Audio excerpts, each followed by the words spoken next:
Shalom, shalom, family. I'm just going to drop a link in the chat. We're going to have a holy conversation today about Haplogroup T. I'm going to do a screen share real fast. So the reason why I did a quick video on T, as I think it's fair to look at these things unbiasedly, as to go about these things as we could. Now, the reason why we're going to look at T, as I do find it worth going over, because we do have a information from a geneticist. Let me just turn this other sound off so it's not making noises. All right. So this is going to be from Ancient Origins. This is from Ancient Origins, and it's going to be about basically what they found of the Israelites. This is what they say on there. This is from Aaron Elhawk, who was obviously the geneticist. This is what he says. He just talks about some things. I'm just going to skip down a little bit down here. The Y chromosomal haplotypes of ancient Israelites are typically E1b1 and T1 haplotypes, commonly found in Africa and lower frequencies in the Middle East and Europe.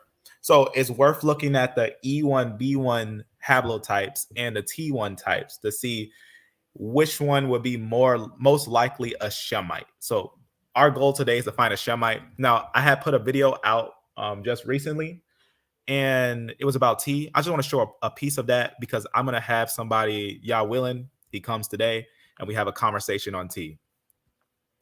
This is what the video was.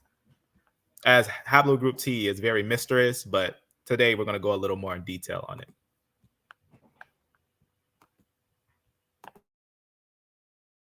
Right at the tip where Egypt is, because remember the saying, the scripture says in Amos, I have called Israel, right? He called them from basically Africa, right? Called them from the south, from Egypt. Click right here. But this T group, what's interesting about this T group is that the T group is actually found in the north, and not just in the north. It's actually found very high up north. Make sure I didn't click the wrong one. Okay, right here. I'm going to go over a little bit to this one. Right here, this yellow is actually the origins for Haplogroup T. You see this yellow right here? Let's zoom in a little bit and let's see what we see there. And we're going to note what group comes from here. Long story short, it's going to be the Vandals. But all right, y'all willing? Shalom, shalom, family. Savage Main, if you can come up to have a holy conversation if you want to. To that test, and it was on his Facebook notes, Ancient Israelite page. That's right. Yep. So that's why we're looking at this, because Haplogroup T does have potential of being Israelites, and we're going to look at it fairly because Haplogroup T is in the Middle East. There is a high portion there, but we're going to look at the ancient sources to really get what Haplogroup T is, because it can't be both of these. It can't be E and T, because that would actually throw off the Haplo tree to try to connect those two and say that they're one. Now, I already talked about that before when I talked about how F is his own lineage and then D and E is his own lineages. I just want to show that real fast, and hopefully we get that brother up here to have that conversation. Shalom, shalom, family. Shalom, shalom. Shalom, shalom. So we're going to get really deep into T. First, obviously, I'm going to start out with some fire, and I'm going to just give you the straight answer real fast. Haplogroup T, there's no doubt that Haplogroup T has connections to the Vandals. Here's something from Family Tree DNA. This is from Family Tree DNA. I'm going to click it. And it has to do with the ancient sources of Haplogroup T. Now, T is from F, right? F brings forth most of the European lineages. Now, we're going to talk about this as thoroughly as we could. Obviously, this is going to be going back to very far back. This is going to be West Europe, right? Likely Germania and all that. And what it actually is talking about here is actually going to be talking about the Germanic peoples. It's very important to understand who it's talking about. It's going to be talking about the Franks, the Vandals, the Germanic peoples. Where did they start? They started right here. And that's what we're going to look at today when we get a chance, when I get the individual here to have a conversation on that. I'm just going to read a little bit on it. So what's the earliest we can find tea? Yes, we can find tea in the Middle East, and we're going to talk about that as well.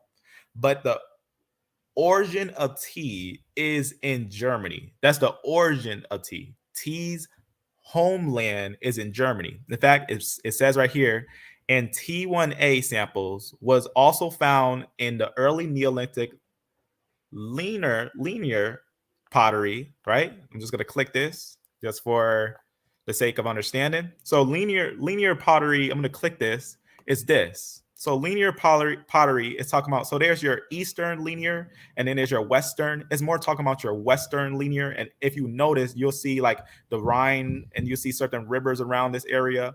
That's important because, y'all willing, if we have that conversation, we'll connect these things anciently and put those things together. I just want to see if the brother will come up so we can have that conversation, as I think it's fair to go over these things together. As like I said, I do believe, as we do find, I'll show you up here, as we always do these things unbiasedly, we do find tea. You can see tea groups in pre-pottery Neolithic B, but we're going to find out why is it in Neolithic B and what is the actual connection with it going into Neolithic B. And it's actually going to be connected when E1B1B went upwards and brought T down. And that's also recorded in genetics. So we're going to see if we're going to talk about that. So I want to first show something. This statement is false. That Savage Main said the oldest DNA is in the Middle East. That's not true. Haplogroup T's oldest DNA is said 12,000 BC. Now, let's understand when I say this. If you can find any fossil, Savage Main, if you can find any fossil, you got to put the fossil in the chat, and I'll look at that. I'll go to the place, but you got to find it older than what I'm showing you here. Watch me read this. And I'm going to show you, and I'm going to go to it. I'm going to go to it so you can see that this is true. So how old is this? By the end of the last glacial period, 12,000 years ago, Haplogroup T had already obviously had a couple of different subclades in that area. That's important. And that's what we're going to look at today. That's the oldest place we find T. And also, when linking T to what it is, like I said, it's the Vandals, right? We can find the genetics of T. This is all talking about T here, right? All this is T, and this is also linking it with the historical information of the Vandals and the Goths. It's very important to know this history. This is what's on history.com. I'm just going to read it right off of history.com. Very important to know this first before I show you the connection of the Vandals and the Goths. The Goths and the Vandals were two of the Germanic groups that clashed with the Roman Empire throughout Europe, right? And North Africa from the 3rd and 5th centuries. That's very important. So we know that the Vandals and the Goths are connected. Well, I have a genetic study with both of them connected, and it would actually show us who they are. That's very important. So I'll just show you right here, T's homeland. As you can see, they spread out. They leave here, which we also had talked about. They left here and they went even all the way to the Middle East because we had E come up, had connections with these, and he brought them down. For example, back to here. And as always, if you can find, let me show you something. Is this 12,000 years old? No, that's not 12,000 years old, Savage Main. Stop. We're going to look at, in fact, we'll look at the Neolithic ones. In fact, let's jump right to it. Let's jump right at the Neolithic ones. This is what you're looking at. Let me show you something that you probably you're not knowing about that. Make sure you type down Natufian when you look this up because you're going to find some really interesting information. Watch what it says here about the ancient DNA. Haplogroup T is found among the later middle pre-pottery Neolithic B. It's not in the Neolithic B until later. Why? Let me read you something. I'm going to read you something real fast, as it's important to know this. Who was first in the Levant? E1B1B. E1B1 was in the Levant first because these are actually going to be your original Shemites. And I'm going to show you that when we look at the land of Sumer. I'm going to show you how we actually know these are the original Shemites by typing by going to Sumer, actual ancient lands of Sumer, and I'm going to show you what they say about Sumer. So remember, I'm showing you about the Natufian, what they call the Natufian. So let me go back over here. Watch what it says here. It says, talks about this in 2016, tested the first ancient DNA samples of the Mesolithic Natufian culture in Israel, possibly the world's oldest, obviously sedentary community, and found that's just, you know, like the community, they sit still, they're pastoralists and all that, they're living life like normal, what you will say, Shemites, and found that the male individuals belong either to haplogroups CT or E1b1, including E1b1b samples and whatnot. Watch what it says here. These are to date the oldest known E1b1b individuals. You see what it's saying there? I'm going to click this and show you what it's saying about E1b1b. So where's the oldest E1b1b individuals? In the Levant. So you can see right here, these are the oldest known E1b individuals. Why am I showing you this? Because it continues to say this. These are the oldest known E1b1b individuals. The same haplogroups show up in pre-pottery Neolithic B, which also what we also see, accompanied by new haplogroups H2 and T, right? Because the origin of T is that they actually come from, as you can see, watch, it even talks about it. This evidence suggests that at the end of the last glaciation, 12,000 years ago, E1b1b men were present in the Levant, but not in other parts of the Near East. So where's E1b1b's homeland? Let's type it down. And in fact, before we type that down, or I'm gonna type it down, the Tufian homeland, before we even look at it, let's read something on Sumer, what it says about the Natufian. Watch what it says right here. I'm going to show you something about the Natufian. And as always, I know if you join, it'll be easier to have a conversation with you, Brother Savage. Let me show you something real fast that's said on this, because I think it's very important to see this. Let me just make sure I got the right spot. Timestamp me and put it like this so that I can go right to where that's at. Watch what it says here. Watch what it says here.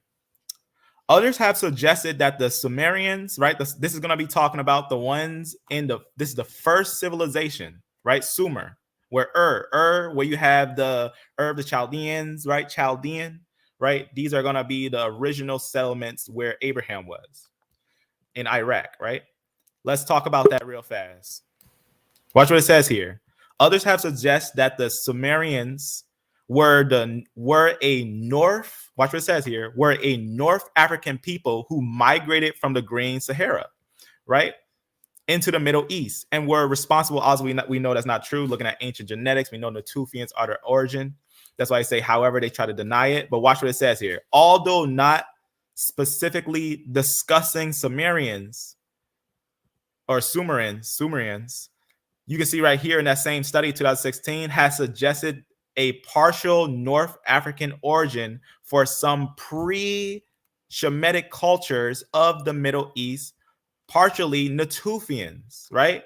After testing the genomes of Natufians and pre-pottery Neolithic culture bearers. That's very important, right? It looked at the, as you can see right here, alternatively, a recent 2013 genetic analysis of 4 Mesopotamian skeletal DNA samples suggests obviously an association of Sumerian and Indus Valley civilizations, possibly as a result of ancient Indus Mesopotamia relations. You see what's going on there? So you see I was connecting the Natufian with the what you see as the land of Sumer. Their homeland, that's very important. The Natufian homeland is actually going to be in the land of the Levant. I had talked about this before. It curves around Sidon. It curves around that area. That's very important, right? And remember, Shemites, we're talking Shemites, Jatton, and we got to go to a family tree. Let's go to a family tree. And I'm going to see if We got that brother join. So just to give some information, if you can find something older than 12,000 BC, then you're getting something new. But if you don't have nothing older than 12,000 BC, then you don't got nothing. All right, so I'm gonna let these brothers up. Anyone who wants to join, definitely join, and we'll have a holy conversation on these things. Let me cover my screen real fast to see what's up. Let's talk about it. Mixed there, but yeah, I can talk about Ethiopian. I can talk about the Ethiopians as well, which is really interesting. In fact, shalom, family, shalom. All right. Shalom alaikum. Shalom, family. How's it going? Good. Hey, man, shalom. That's right. Do you hear me? Yeah, I can hear you. Yes, I can. All praise, honor, and glory to the Most High, Yahweh. Amen. That you say that you try to be impartial and unbiased, but you're actually being a hypocrite by saying that, because you're being very impartial and biased with your representation of T. And the source that you're actually using is a pseudo website. So I wouldn't base my theory on a pseudo website. Well, I just went through multiple different websites, but we can talk about where these information is coming from. So as we know, even pseudo websites, they have their sources, which that site that you're looking at is also linked with its own sources, with sources we can verify. But just for clarification, let's first start off with the foundation. Where is the oldest haplogroup T that you can find? If you can find something over the 12,000. Yes, it's in the Levant. It's in Jordan. All of the samples. Can we look at the oldest one? I want to go to the oldest one, Yeah, because I think the Europea site is absolutely perfect, because it backs itself up with actual genetic reports. But go on, let's look at some. What do you think is earlier? Yeah, definitely. Show me on that Europa site where it says that the origin is in Germany or Northern Europe or whatever the case is. Because that Europa website definitely doesn't say that. Yeah, so that Europa site does say that. So first, I'm going to show you right here, and I'm going to show you where we also can find the information to verify it. Because this study, I'm going to click it.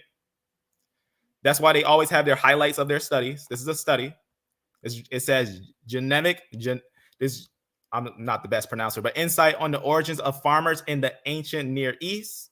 So this is going to be very important. It's going to give us some information. It's going all the way back to 12,000 BC, because it's going to be linking those that's going to come from the Zagros mountain, from the upper areas, which is very important. It's going to be putting those all together. All right. So that's where they're getting the information from. This is actually where they get the information from. So it's very important when you want to see these things, when you're connecting it. And not just that, we can also look right off of the Haplogroup T site. It's talking about the same thing technically. As you can see here, you can see the earliest one you'll see here is 9,000, but it actually goes all the way up to 12,000. That's where you want to look very closely on these things, on how it actually is coming together. Even right here is going to talk about what you can see right here. Haplogroup T is found among later pre-pottery Neolithic B. Now that's important, because you know that there's different pre-pottery Neolithic times, right? Yes, there's the early, there's the middle, and then the later. Yes, that's correct. Right. That's right. Correct. So we're actually talking about. I'm just going to show a little complete map just to show what I'm talking about. I'm going to click this and show what time frame we're actually looking at. So what it's saying is T doesn't come into the picture in the early of the Levant. T comes into the picture about after this event here, pre-pottery Neolithic B, which is at this time, this is still fairly early, but about in the midst of this point. So I'll say middle right here. So I'll say middle. So this would be the middle. So about this time, T came, but you got to note, how did T come? Even on Haplogroup T's page, it lets us know about what happened. It lets us know that E1B1B had influence. The Natufians have been found to belong mostly to E1B1B, because what happened was the the way we know that T was implemented into E1B1B is because T is actually known to be one with the Natufians. For example, right on this site, right on the top, you can see right here, it'll say Levant Natufian. So it's a 24% of them. Because if we go to the Natufian time, what we'll quickly notice is that there's also the emerging of the T groups. So right here, this is going to be early. This is going to be a little earlier right here, but I'm going to go to a. So how many Natufian samples have they found? They found a lot. In fact, so this is that little picture that I show right here. This was just their homeland. That's the homeland of Natufian, but the spread of the Natufian, I'll show you real fast how many they found. So this is just the homeland of Natufian, and you can see its curves around Sidon and stuff like that. Let me see right here. Here's kind of a full picture, and you can see how it's going out from his homeland, spreading out. So here's the homeland. It fills up Arabia. It goes down. Now, why is it in Africa? You know why the Arabian lineages are in Africa? You probably heard about the saying, right? About how Libya was taken by the Arabians and then they called it Africa. You heard about that, right? That from my research, they found 5 Natufian samples. 2 of them were haplogroup CT. The other 3 were E1B1. Oh, yes, that was early on when they first found the Natufian, but they got way more Natufian now because the E1B1B lineage still exists to this day. So we still got descendants today who would descend from the first inhabitants of the Natufians, the original first inhabitants of the Natufians. So the Natufians, they did have E1B1B, but we do have way more Natufians now. We have much more Natufians. So, for example, so the Natufians, they found pig bones amongst the Natufians. They found that the Natufians ate snakes.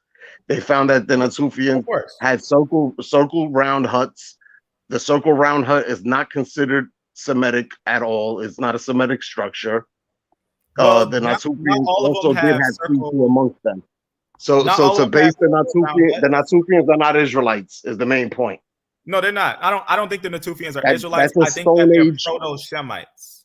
I think they're That's a Stone Age. That's a Stone Age time that you're talking about. Stone Age. Right, but what is Stone over Age? 10,000 years ago. That's okay. If you study the Natufians, that's considered Stone Age. That's before the Chalcolithic, before the Copper Age. It's considered the Stone Age. Right. So for clarity, we understand that T is also 12,000 BC, right? In the Levant. I just sent you a slide right now. I could go down the list of all of the T that has been found. I got more. We got more than just this of E1B1B. And you have to understand it's 2 different things when you're talking about Chalcolithic DNA, the Copper Age DNA, or the Iron Age DNA, and then you're talking about people that self-report. So somebody somewhere could say, yeah, I'm from this area and I happen to have this DNA. And then they could say, oh, what's your furthest back ancestor? Then they say, oh, he was from 1349. That's as far back as we go. So on these websites, like on the CGI or whatever, you can put ancient finds, and then you can also put, archaeological finds, which is Chalcolithic, and it limits the amount of. And when you put strictly scientifically found bones of haplogroup T, all of the ancient finds have been. Okay, so our goal is to make sure that T are Shemites, right? So if they are now, let's understand this. Where do the Shemites start? Do they start here or do they start at Germany? Be honest. Can you tell me where's the origin of the Shemites? Do the Shemites begin in Germany or did the Shemites begin at Mesopotamia?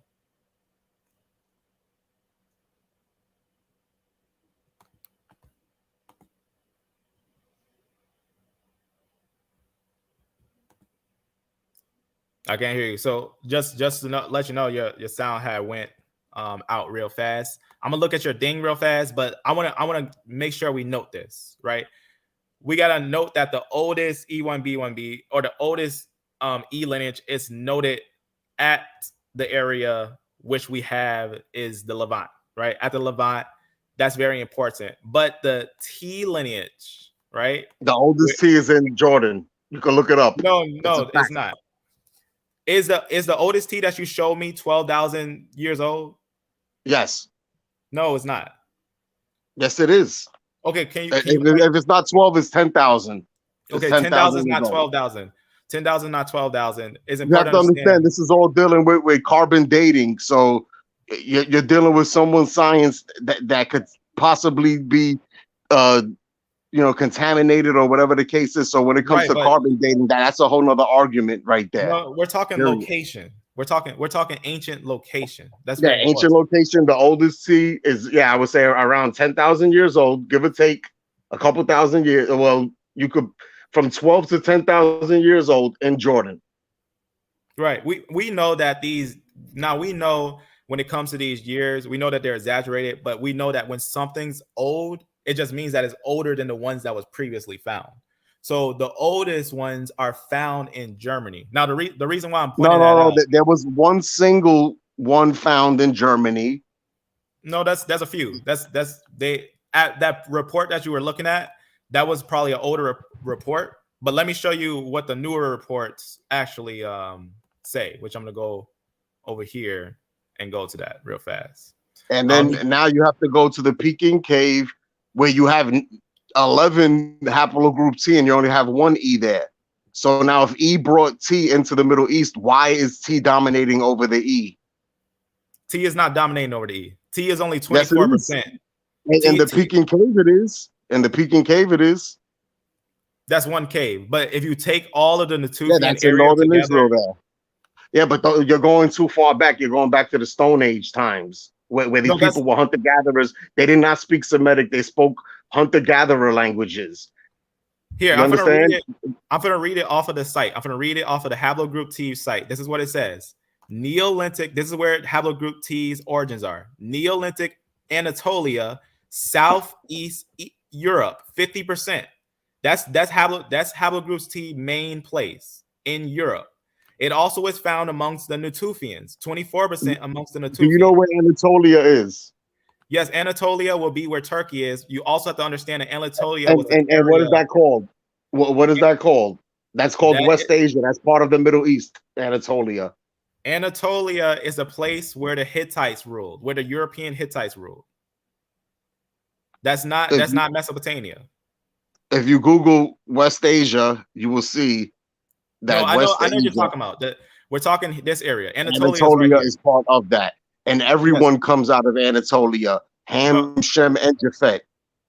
No, so where did Mount Ararat land? I mean, where did Noah's Ark land? Was it Mount Ararat? Do you believe that Noah's Ark landed in Mount Ararat? Noah's Ark landed on Mount Ararat. So that means that everyone somewhere comes around from these there. areas. But that means that everyone, Ham, Shem, and Japheth, comes from there. Then what are you talking about? So why do we also find them in ancient Europe? In a larger portion. They find a lot of E over there too. Are they larger? Is the E larger? There's more E. There's way more E. There's way more E in Southern Europe than there is T. Okay, dominates in Albania. E dominates in Greece. E dominates all over there, way more than T does. So just so we can get that, just so we can correct that statement, one, we got to understand what we actually find genetically. Yeah. Genetically, who were the first people in the Levant? Is in Europe. If the oldest DNA found in the Levant is E, then who would be the Canaanites? Because that's the land of Canaan. The Canaanites are biblically, they're going to be, in fact, let me show you something, because I don't think you know that, in the land of Sidon, do you know what haplogroups they found in the land of Sidon? They didn't just find your modern sea peoples that came down. They also have your ancient A and B lineages there, like A00, right? A00, if you look it up on the haplotree, A00 is supposedly the start of the tree, right? on this little part of the tree where it says 0% of the tree, this is A00 right here. This is going to be A00. In the land of Sidon of the Canaanites, we actually find A00, A0T, A0, A1, A1A, A1B, BT, B. And then we also get your, as you, like you said, all the lineages land there, like your DE lineages and your CT lineages, and then your CF, and then all the breaks of the F, then your GHIJK, which are people. That's very important. And then making your IJK into your IJ groups, which are dominant in your Canaanites. When you look at you can look it up, the Canaanites, what haplogroup is the Canaanites, and it'll show you J. It'll show you J because when the Canaanites, when the people who they call the Canaanites, who came from the sea people, came down into the area of the Phoenician area, they were Indo-European people. But the original Canaanites, as you can see here, were Hamites. They were A and B lineages, large portions, 200. I mean, you can see 22 here. You can see 121 of the BT here. Yeah, well, that's the number of alleles in the set. That could be one sample with 22 alleles that represent that. Those are not specimens. Those are not finds. No, so I'm gonna open this up real fast. So you can we can just go right to it. So like we had said, remember looking at the Levant, the ancient Canaanites and everything. I'm gonna go down. So obviously finding the digs, you can see what they have found. Now you know what Sidon is, right? Sidon, biblically, the area where the Israelites they wasn't able to take, right? Sidon was one of those areas. You can see it in Judges 1-3. They wasn't able to take it. And obviously we're talking about, about 616 BC, right? Very early on, before Israel comes out of the wilderness, 17 BC, things like that. Talking about the different people that's in that area, getting a little idea of everyone and everything. It's going down. Now, obviously, it tells you about the land itself. Now, what it doesn't include is the A and B lineages. That's very important. It doesn't include the A and B lineages, but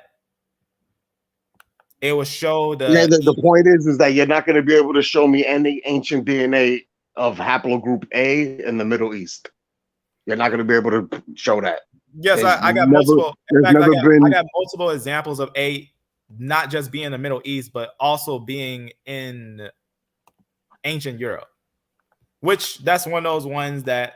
So now how is A Ham if it's found in ancient Europe? And how is the Canaanites haplogroup J if J is Japhet? Because as it says, Nimrod ruled in Babylon, and that's one of those things that we know for sure. Because the biblical narrative, and we also have Flavius Josephus' writings that Nimrod ruled in Babylon, which Nimrod was the son of Ham. So going up north is not something that is not feasible for, the Hamites. Let me see where's that timestamp. See where's that timestamp on here. I want to show you what that timestamp is real fast. Yeah, unfortunately, my computer's not letting me into the StreamYard so I could show my slides for some reason. 19. So that's why I'm just doing this on my phone right now. But it's saying that error occurred. I guess I can find out what's going on with that. I'll see what's going on. Here's an interesting find I found. I want to show you something real fast. I want to show you this. I'm just gonna let it play real fast. Well, I'll talk about it while I play it. I'll just tell you what we found. This is something that's deleted, but this is from a site. This is from Haplogroup information. I just find it fascinating. But I noticed something with A00, and I think it's important to talk about. Notice that this is Middle Paleolithic, and you know what age is the Paleolithic, right? Paleolithic. We're talking the oldest possible time frame. I'm showing you something from the Middle Paleolithic, the Late Paleolithic, the Middle Paleolithic, and look at the locations: Russia, Spain, Mongolia, obviously in different areas. Right here, I'm just going to show you what time frame this is. A00. I'm just turning it down just to show you the little places. So here they are. I'm going to be clicking them so you can see. So here's a click, and then you see what you see right there. That's A00 right there. Look at that age right there. Russia. See what's going on there? So it's not something big to say A00 or B was outside of Africa, because that's a false. In fact, let me show you something. Have you ever looked this up? Let me make sure I pause this so you're not missing nothing. Have you ever looked this up? Let me show you something. Look up out of Africa not having enough proof. If you ever seen this genetic study, there's multiple genetic studies on how the out of Africa has not enough proof because they found A's and B's outside of Africa. It's very important. We talk about it all the time, how if you look at the tree, let me show you something with the tree. A's and B's are on this side of the tree. And there's no, A's don't make your CT lineages. You see your CTs right here? Even they on their own site will tell you that if you look at a real, let me show you something, what geneticists really look at. Let me just, unfortunately, some people they subscribe to pseudo websites and pseudo scholars. The guy that you just showed, Glacial, he's extremely pseudo. If you just simply Google his name, and you'll see that he's very controversial. He's considered extremely pseudo. It's actually in his Wikipedia. Wait, what are you talking about? Glacial that I just saw his picture. On this little one right here? On this the one that said that Haplogroup A is not the origin or whatever that article that you just showed. You know that this is not just by one geneticist, right? This site is he's the guy that his picture was on there. Right. So that's one person. But let me show you the actual PDF of all the names that are actually on this. So this was actually done at a university. If I recall, Academy of DNA Genealogy, Newton, USA. And you can actually get, here's an email if you want to ask them who's all in this and everything. It was one of those things that when it came out, a lot of people were observing and everything. This was one of those ones. And this is just one piece, obviously. And then it has all the, names of who also was involved with this, which is not one person in this. It's actually a team, a massive team that actually took part in this. That's why, if you notice, I'm showing you that there's multiple genetic sites like this one, academia. You can see this one will also be talking about the same PDF, has a download for it. This is not a private matter. This was something that many of the geneticists knew what was going on with it. It was one of those things that it's not, nothing to hide. But we do see, like I was showing you on there, the A and B lineages don't make BT lineages. For example, I'm gonna just close that. I just wanted to show you that because, like I said, the A lineage, you can see that it's not only focused in Africa, which many people say, oh, it's you can only find it in Africa. But look, we can even find it in ancient Germany. That's the A00 lineage. That's the oldest. That's the pot, and you can look it up. The A00 lineage, right? A00 haplogroup, right? And what is A00? Supposedly, as you can see here, A00, you can see the known branches of A are A00. And you can see other places where it'll talk about how old it is. It's supposedly the oldest one and everything, supposedly. And then you see primarily the descendants, what descends right from A00T, A00, right? So they'll say A00 is only exclusively found in Africa, but it's not. We have multiple examples that is not exclusively found in Africa. It's the Hamitic lineage. Ham was not exclusive to Africa. Nimrod was the first one ruling in Babylon. Nimrod and his descendants, and many of them were ruling. In fact, the Hittites, all the names of the land, all the names of the land of the Levant are Hamitic names.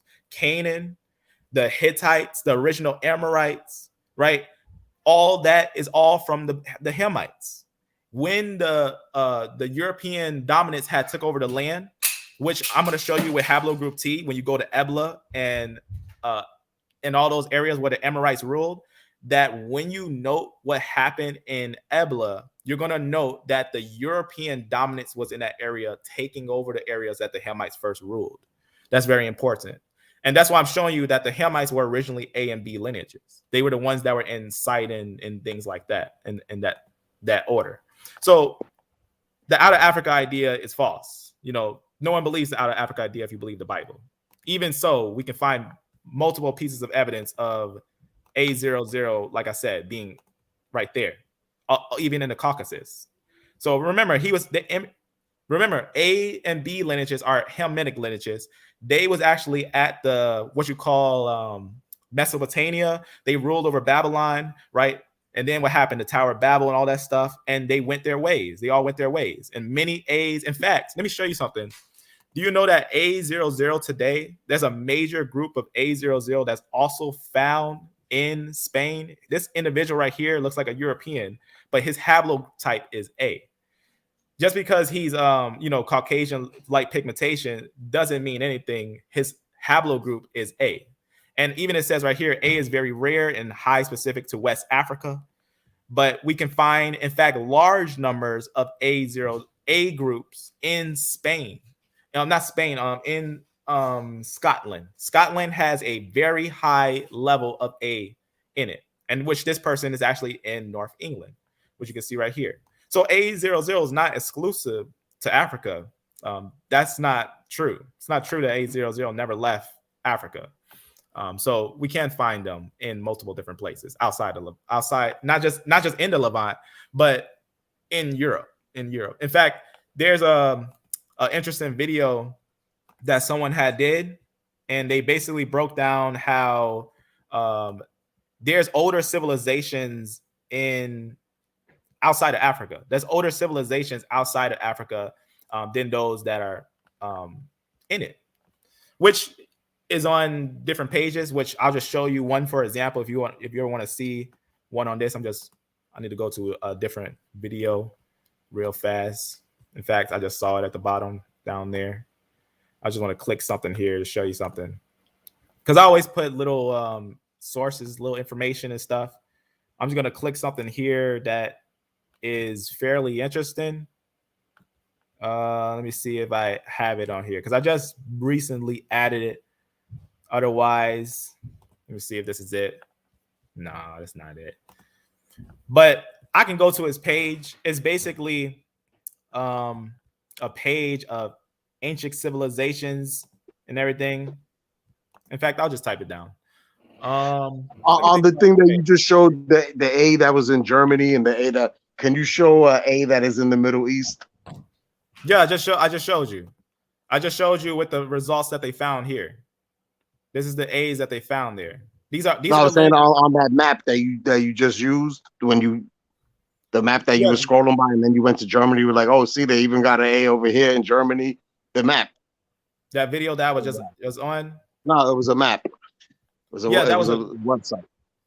Yeah, not that. The CGI map or whatever that map that you're using to show also the A in northern. I mean the T in Northern Europe. That map that you were using with the yellow and all of that. If you could show A in the Middle East on that map. On that's a video. Map. That was what I was showing you. Was a video. That was a video, because I'm gonna show you that information that I showed you, that I just showed you, that's deleted information. That's what happens when you find deleted stuff. Yes, I'm gonna show you. Happens sometimes some of that stuff is pseudo, and they have to they get no, that's not pseudo, because I can go to the site and show you that's a geneticist site.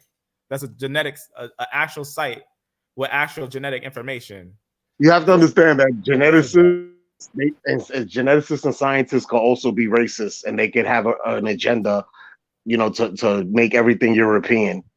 Right, so, but that makes zero sense to the fact that it's found, like it's found, like, you know what I'm saying, like this is from a as you can see, this is very important. We're talking ancient genetics, and this is going to be on Haplogroup info. I can go to the site too, just to show you that that's a real site, and we can go to the information on it and whatnot. But just one other point is, when it comes to certain DNA testing, they'll do it. The DNA is very decayed. It's very, it's not very strong. They have to get the petrous bone, which is in the ear. It's considered the hardest bone of the human body. Once they go inside this petrous bone, they're able to extract, better DNA from them. You're right. Yeah, and sometimes let me just finish. Can I finish my point? Can I just finish, and then you can say. Go ahead. That the point is that a lot of this DNA, they cannot go deep enough into it. So they'll do short tandem repeats, which is STRs. And if they do SNPs, which is single nucleotide polymorphous, they'll get a deeper lineage. So there's at times there's false reports where they'll say, oh, this person is this because they didn't go deep enough to see what its real lineage is. So we have to understand that, like the guy Nathaniel Jensen, that he believes T is the Israelites. He's an actual geneticist. He actually is a biologist. He specializes in genetics, and he believes that T is the Israelite. That's not me telling you this. This is an actual professor, that somebody that is accredited that is saying this. And he does not he does not go with ancient DNA for that, because he says that it's very decayed and it could give false positives on certain things. So I'm going to show you something real fast. So the only thing about that, I would agree in a way with that, but the reason why I can't agree with that is because you know what haplogroup A00 is, right? And how it's actually but we understood. should be focused. We should be more focused on A0/T, which is basically a T haplogroup. We should be focused on BT haplogroup, and we should be focused on CT haplogroup. Where's my? And then going all the way up until T, which is considered the last, which would be the youngest lineage, which the Bible doesn't report anybody younger than the Israelites in the Bible. So look, I'm not here to say that T is an Israelite. I'm not here to say that E is not an Israelite. I'm just here to prove that T's origins is the Middle East. And it's very simple. All you got to do is go to Google, type in TM70 or T/M70 2001. This is a recent paper, very new in nature. And it's telling you that when you find E lineages in North Africa, that it's indigenous to North Africa, it's considered a North African lineage, and that T is considered the West Asian Arab lineage that brought Islam into North Africa. They're saying that T is Arab. That's why I'm saying I'm not going to say that T is Israelite. I'm not going to say that it is Ishmaelite. I'm not going to say it's Arab, but I will say that it is indigenous to the Middle East. I'm not here to guess, but I'm going to give you the best guess, or the best choice is West Asia for haplogroup T. That is what the science consensus in science is. The best choice, the best option is for that. And I have proof to prove this. Okay, so I'm gonna look at your proof. So two things first. When looking at A00, the way that we know that they're not making a mistake at looking at that and thinking that's A00, because the special thing about A00 is that A00 is not like any other haplogroup. In fact, it has almost every SNP. It's actually very important that when you're looking at that A00, that lineage is actually a special lineage, because that lineage is actually one of the lineages that changed the whole tree. As they talk about, they say an African-American parental lineage adds an extremely ancient root to the human Y chromosome, obviously the tree. The reason why this is important is because obviously looking at the SNPs, you can't mistake A00 for anything else. When you actually look at what it says about it, Y chromosome that carries the ancestral state of all SNPs, that defines the basal portion of the Y chromosome. This is actually very important when you talk about the tree and it's talk about what's in it. It's basically saying A00, if you was to look at it, it would have almost every SNP in it, right? It's not something you look at and like take it as a mistake. It's defined. Actually are. Let me explain that to you, my brother. All SNPs that define the basal portion of the Y chromosome phylogenetic tree. So those, all of the ones that base the root of the basal portion, it has all of those. It doesn't have every mutation. It doesn't have every SNP out there. It just has the most basal, the oldest ones. It doesn't have M86, 269. It doesn't have M267. It doesn't have M184. It doesn't have M2. It doesn't have any of those other. So you're misinterpreting what it's saying there. It's saying that it has all of the mutations that make it basal. I think you just misunderstood what I just said. I just read off of this where it says right here. It says, we report the discovery of an African-American Y chromosome that carries the ancestral state of all SNPs, which the ancestral, because you got your derived state and you got your ancestral state. We understand that, but I'm saying it has every ancestral state of all SNPs that define. And the reason why I'm just pointing this out is that you can't mistake that as another haplogroup, right? If you got something with all the ancestral states of all the SNPs, you're not going to mistake. That's not going to be actually an R. Like, you're not going to look at that like, well, maybe it's an R, maybe it's an A. We don't know. There is not, when you're using Jensen in that way, I know what you're talking about. He was talking about E1B1B, V22, or in a sense, he was talking about Ramses being E1B1A. He said that's what's the word I'm looking for? That itself is what's the word? I've just looked for it. We know that that's information. He says that that's information that may not be fully attired. And I understand that. I had talked about that before, that the information for Ramses might not actually be E1B1A, but it might be E1B1B V22. But that's another subject. I don't know if you're familiar. They're saying that King Tut is RV88 now. Yeah, I've seen that. But they try to say, a lot of the Egyptians were R lineages, which is really interesting to imagine. And J, they had a lot of J, and they had H2, which is also found in the pre-pottery Neolithic B. That's right. And the mtDNA being K and everything, we can also trace, but we gotta look at roots. So yes, we can find almost every lineage in the Levant. I can find R lineage in the Levant. I can find J lineages. I can find K lineage. I can find E lineages. I can find almost every lineage in the Levant.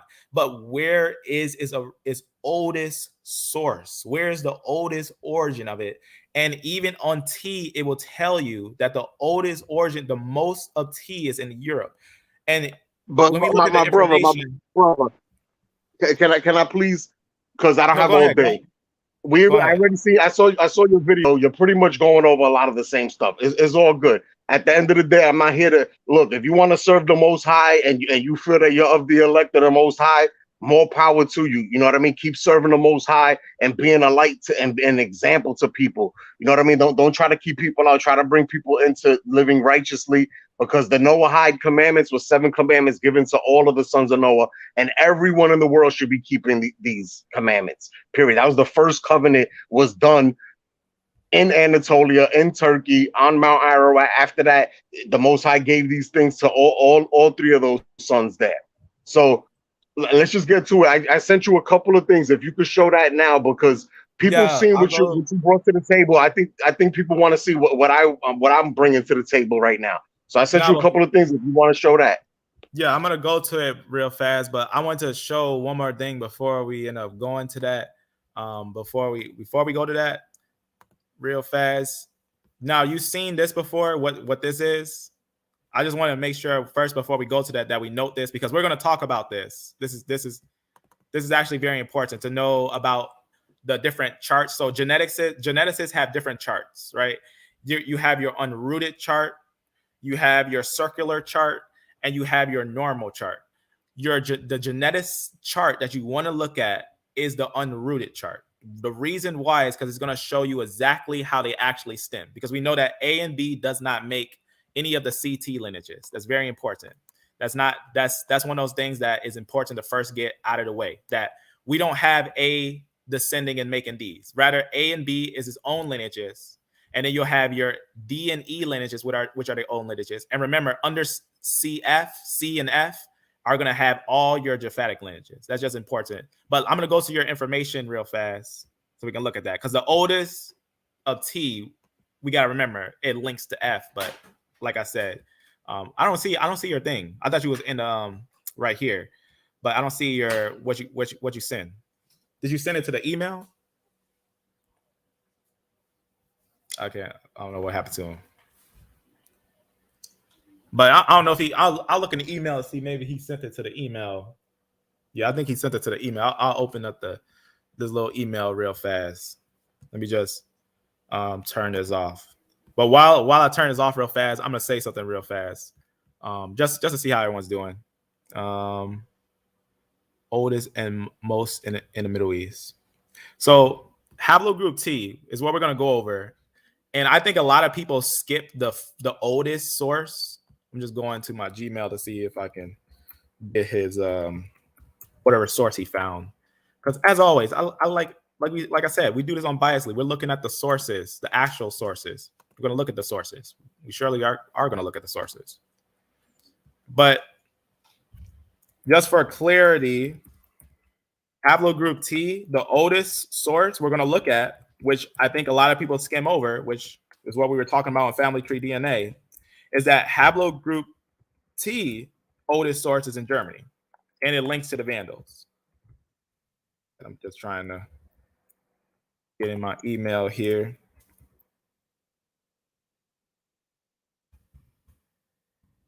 All right.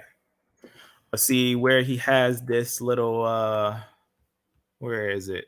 Okay, so he sent a couple things. I'm just gonna show it now, what he has, just to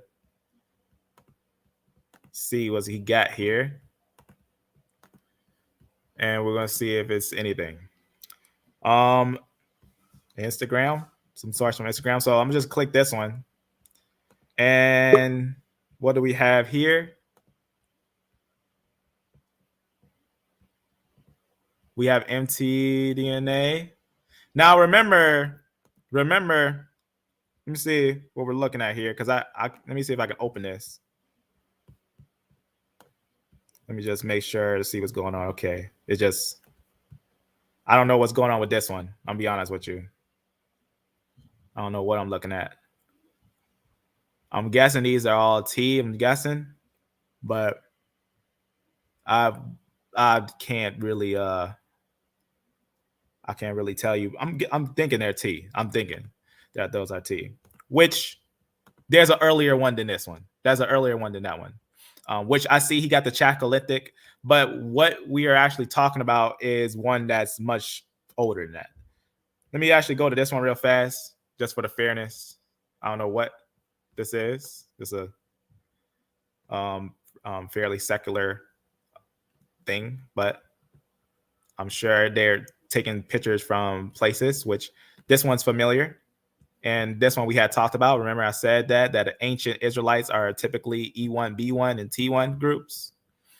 We had talked about that. And you can see over here, this one even puts them all the way in India, shooting out from India and stuff like that. Which, just looking here, there's really nothing on that one. Not much. I'm gonna go down to see what else he got. A YouTube video. I'll just save that before I go to that, just see if there's something else. Nature. A Nature article. I just went to this. Yeah, I talked about this. So this is one of the ones on the live. I was talking about how I was telling you that the Arabs are actually 73% E, right? Arabs are 73% E-81. And the other groups are actually basically the barbarian groups. The real Arabs, as even Dr. Nathan Jensen tells us, which he also used, Dr. Nathan Jensen himself tells us that the Arabs are E1B1B. That's what Dr. Nathan Jensen tells us.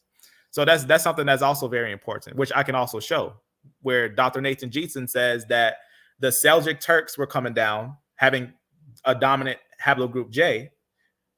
And then he says that the E group actually was one of the groups that actually was the Arabs.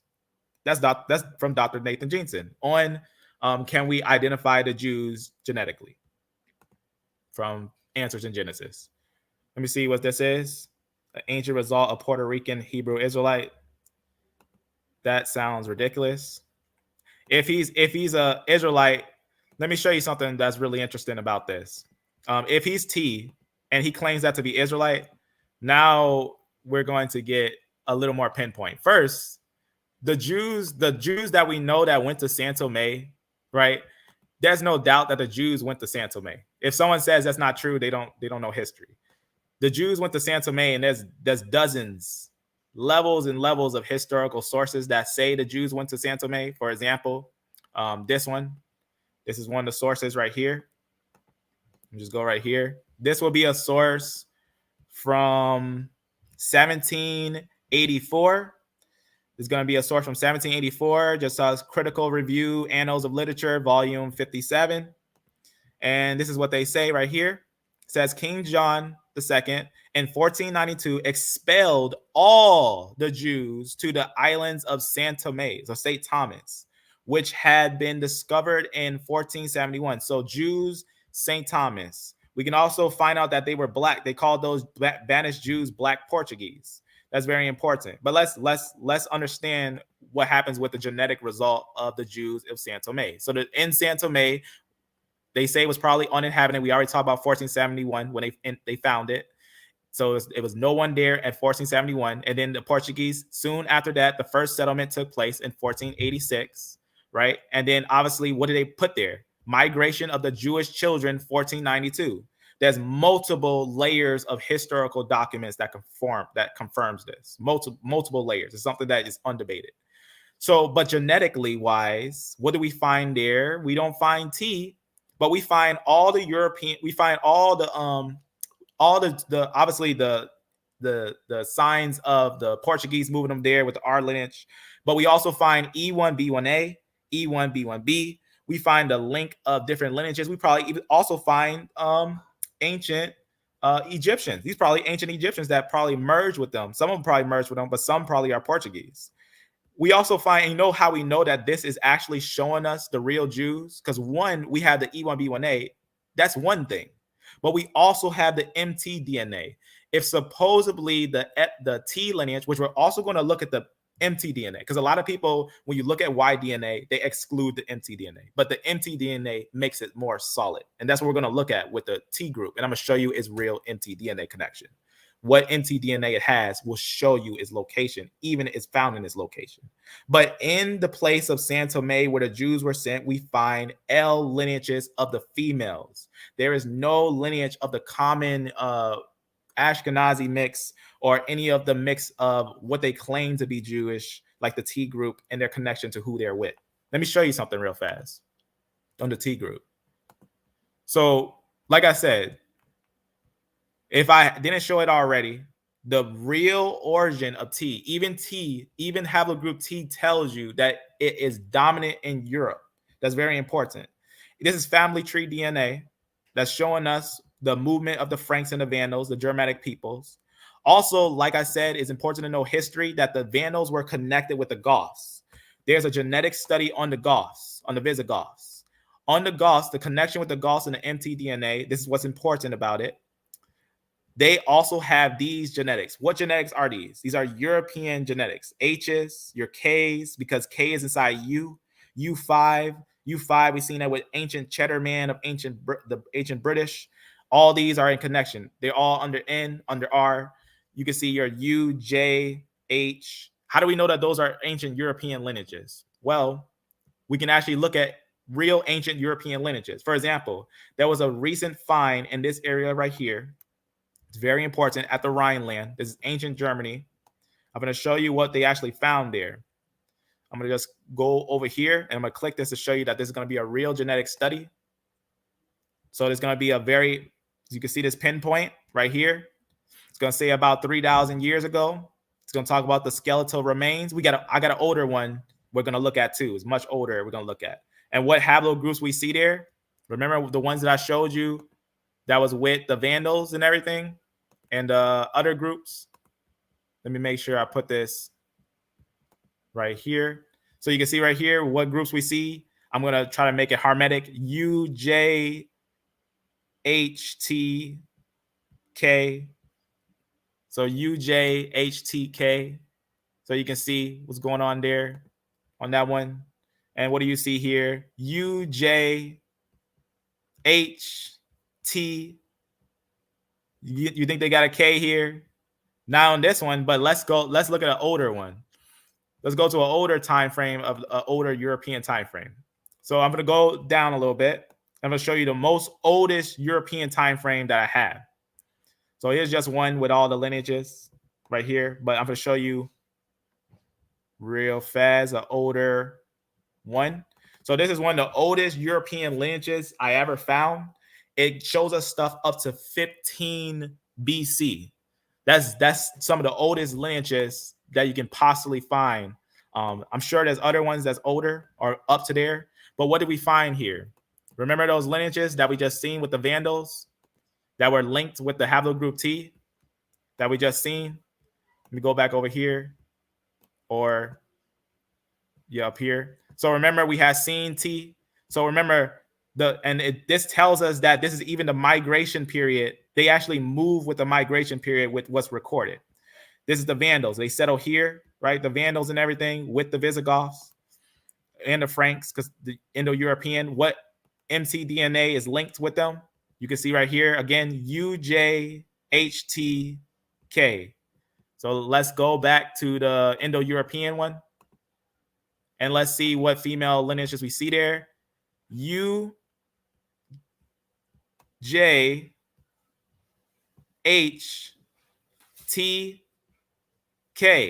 So these are ancient European lineages. What places am I actually showing you on here? You can see here 16 BC. These are very, very old.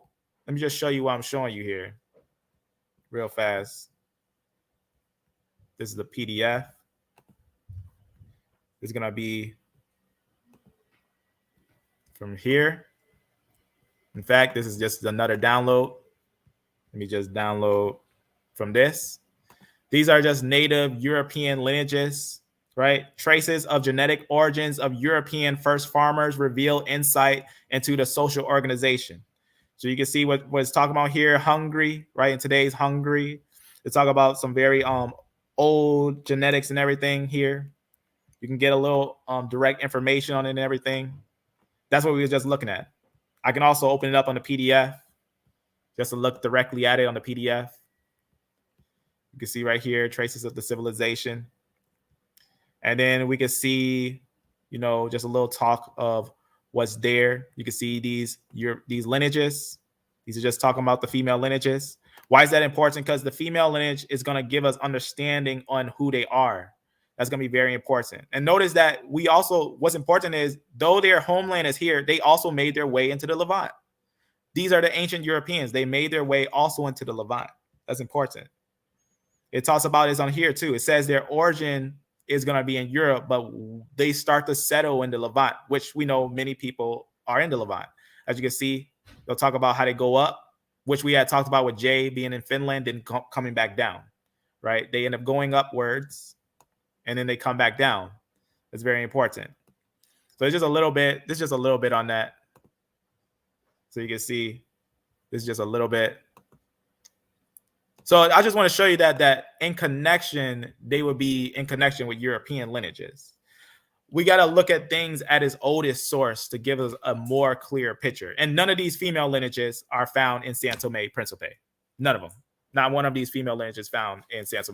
Maybe the in fact, HV is there, but we know that that's from the Portuguese. We know that that's from the Portuguese. They even say it right on there. You can see when a connecting the R and different things like that. You can see right here, finally, a significantly higher European ancestry was found for the two individuals carrying the European Y R1b. You can see what's going on with there. And then obviously getting a connection with the European MT DNA that's there. And a very small portion of that that's there. But the larger portions are those L's, L3, L2, L1, L0 that we find in that area. But you get a larger portion of E1B1A in that area, which that's where the Jews were sent. All right. There's no debating that. That's one of the things that's solid. That's very important. And we got other pieces of information to verify that. But let's look at T. Let's go back to T and let's be fair and let's look a little deeper on its origins. Because like I said, if we're connecting mtDNA, let me show you something else, because you're probably thinking about T being in the Levant, but where in the Levant? Right? Places like Ebla and stuff like that. That's not good. That if you have T in Ebla, right? Who was in Ebla? Who ruled in Ebla? The Amorites, right? The Amorites ruled in Ebla a long time ago. And we can find T in Ebla. For example, let me show you right here. So these are not Israelites, is what we're seeing here. These are not Israelites. These are going to be those that have merged with the And let's look at the mtDNA so we can see are we looking at the same people? Remember how I said what we were looking at right? Your J's, your H's, your U's, your K's, your T's. We see all those there. Do we see T here? Let's go down and look on this little thing. There's a T. You can see right there. There's a T in the land of Ebla. Which even if we look on there's another one. So if we look on Ebla, this is the lands of the Amorites. This is what this is. If we look on the, what's the word I'm looking for? If we look on the site, on the T site, it'll talk about that too, that they're also found in these areas, in the areas of the Amorites and the Canaanites. That's important to understand. That's before Israel came out of the wilderness. That's very important. So now, obviously, understanding that, we got to also know that that area wasn't rebuilt. So we can't say, oh, that's, that was first the Amorites, then someone else came there, the Israelites came there or whatnot. But we know that that area was never reoccupied, right? That's what you were just looking at there. Alaka, where the area where they talk about the Hittites, that's what I was talking about. Anatolia. Just because you got Anatolia, that doesn't mean that that's Mesopotamia. Anatolia is right above the Zagros Mountains. Anatolia was an area ruled by the Hittites, and the Hittites also had occupations near the Amorites. And we're talking about before the Israelites came out, because remember, the Hittite Empire was actually hit by the falling Sea Peoples that came down. You probably know about the Sea People invasion. The Sea Peoples invasion had happened. That's very important. The world was different before that happened. The world was different. By the time the Sea Peoples invaded, that's when Israelites also came out of the wilderness. They started to go and settle on their land. But in the land of Alaka, that was one of those places that was set up. It was occupied, right? It was occupied from before 2000 BC, when the first palace was built, and likely destroyed in the 12th century BC and never reoccupied. That's very important. So we find T's there with the European lineages, obviously because where they come from. We know their home of origin, their place of origin. That's very important. But I'll let you up, brother. That's right. That's right. So thank you. So if we could go into my Instagram, can you explain some of these? Yeah, those are haplogroup C. Those are the maternal, like you're talking about.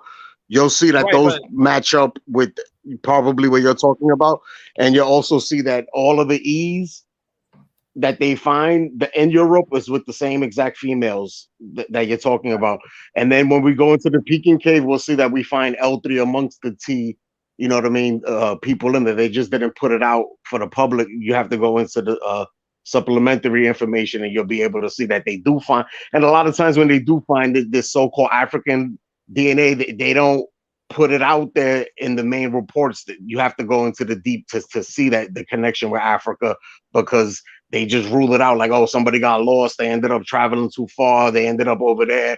You know, they didn't know where they was at. They got disorientated. So, you know, they try to downplay the African lineages. That's my point, is that a lot of this science is very racist in nature. And sadly, but you're feeding actually into it with what you're doing. But, you know, you don't know what you're doing. Hopefully, before we make any accusations, you know? Is the Chalcolithic time older than the Neolithic? No, it is not. No. So why are you? I said, show me the oldest T group. Show me where the oldest, because I showed you that T is origin in Europe. Like, you don't have an actual source to show the date of the sample that they found in Germany. I just showed you a source. Oh, wherever you're talking about, wherever it's at. And what is the date that they say for it? 12,000 BC. Which T has? Yeah. So now if we go. All right, I'm going to need you to just be quiet for a little while, and I'm going to show you everything right now. I'm going to answer every question. We could go in. We could start with the first. We could start with the first picture on my Instagram, and then we could go to the second. We could go to the third. We could go through it like that. You don't really got to talk much. Just click on the picture. I'll tell you, okay, go to the next slide. Boom, on Instagram. The next start with the first one. Yeah. So the first one, you could click the first one. So now we see this shows C haplogroup in Somaliland. We know that the Somaliland is associated with the Solomon egg, the Israelite lineages that came into the horn. Wait. You don't believe that story, do you? Because that story No. is I'm not just saying, regardless, that there was definitely forget about Solomon. Israelites came from the Middle East and went into Ethiopia regions. That's a fact. That's a fact. That's a yes, fact. Israelites did go into that area. So we agree on that. So now when we look at this slide here, we see C inside of the horn. Just to be fair, because we can't go to another slide. We can't just say that and then say, oh, that T is the only one that's there, and go to another slide. Just let me go through my slides, and then you know what I mean, because I'm going to present my. You want to go through them all first? We don't need to argue every slide. Let me just go through it, and then whichever ones you can write down what you want to argue about. So yeah, just the point being is that we see on this slide here that we see C in the horn. That represents CT lineage. We know that C dominates in the Somaliland amongst the YDNA clan. Okay, so wait, because you're actually giving false information. You have a problem with me presenting my case. You don't want me to, you're trying to stumble me up by letting me just get it out. The reason I'm saying that is because C, that's not T. That's haplogroup C under F. Yeah, that represents CT lineage. No, it doesn't. When you see it there, yes, it does. Yes, it does. The DE also represents that same. T is the only one. T is the only one that is in the Somaliland dominating at 80% or up to 90%. Some people say in the Somaliland amongst the YDNA clan, the Dar clan. Anybody that studies genetics and know about Somali people, they would know what I'm talking about. Wait. Whatever, we can move on from there. C doesn't make T. And people say that this is also this is what Brother Ngozi, Justice Amir, he says that Haile Selassie is also T. I'm not saying that he comes from David. I'm not saying, but I'm just saying, yes, he does have a West Asian, and this is what I'm here to argue is the West Asian origins of T. I'm not here to bash E. I'm not here to, I believe E is also Israelite lineage. It's more of a Southern Kingdom, and T is more of a Northern. And CT haplogroup, which you see right here on that slide, represents all of the patriarchs, or all of the divine ancestors that we cannot find this DNA in modern populations for this exact reason, that this is what they say is posited, but it's not positive because there are missing links that the Most High has not revealed to man. It goes within all the science. The science, any type of science, you could go, there's missing links in all evolution so-called theories, period. Can I ask you a question? Did you write this? Did I write what? The house of worship T is CT? Are you the one that wrote this? T is CT? Yeah, this is my page. Okay, so let me first educate you. So C is not CT. There's a haplogroup C under CF. There is a CT. No, look, I don't need you to explain, but please. Let's just go on to the next slide. It's important that we give right information, but let's go to another thing. Look, I'm just showing with the science that's out there, with the most reputable websites are showing. This is all I'm doing here. I didn't doctor any of this stuff here. This is all screenshots from viable sources, period. Right, but you do know that C is not CT. Look, you could go to the family tree DNA, look up their Y chromosome tree, their map. Yes, and this is what they're showing there. Period. C is 0.8% of the tree. C doesn't make lineages underneath it. The stage is called the isotope expansion, and this is where they say that the Andamanese come from, the DE lineages that made it over there. It's the isotope. They follow the coastal line all the way going along. This is where they posit that DE made it to Japan doing this isotope expansion, following that method of migration. So this is what they're representing here. This represents the CT lineage, which they found all the way in Papua New Guinea. They find it in certain areas. They do find that CT. They just say, oh, we don't find it in modern populations, but the same map over there, I'm sure if you go to CT, you'll find that they have samples of CT. Right, but you do know CT makes DE and CF. Yeah, exactly. That this is why it's the prophetic lineage that created everything. Everything. CT is the real Israelite. That you're not. If they go into the Petrus bones, that's what they're gonna find. It was found with the E's and the Natufians. That's the predecessor, the progenitor of E lineages. But Absolutely. this very branch is C. This is not CT. I heard you trying to push A00 as it's AT, it's BT, and it's CT. That those are the divine lineages going back from Adam all the way forward to the CT, going into the T lineages and the E lineages. Yes, definitely. We don't have to have a common. We can have an ancient connection there, and that's where it comes from for all people. And then when you look at the people in the Solomon Islands, when you look at North Africa, when you look at the regions there, Southern Europe, and when you do go far, yes, all the way to Australia, all of that, there's got to be some Israelite lineage over there. If they do find D's, or if it's K, I believe that K represents Israelites, but whatever. Let's just go to the next slide. Is this what we're going to go to? This is Nathaniel Jensen. That he's a geneticist. He made this here. He's showing the limba. The limbas have a high amount of T.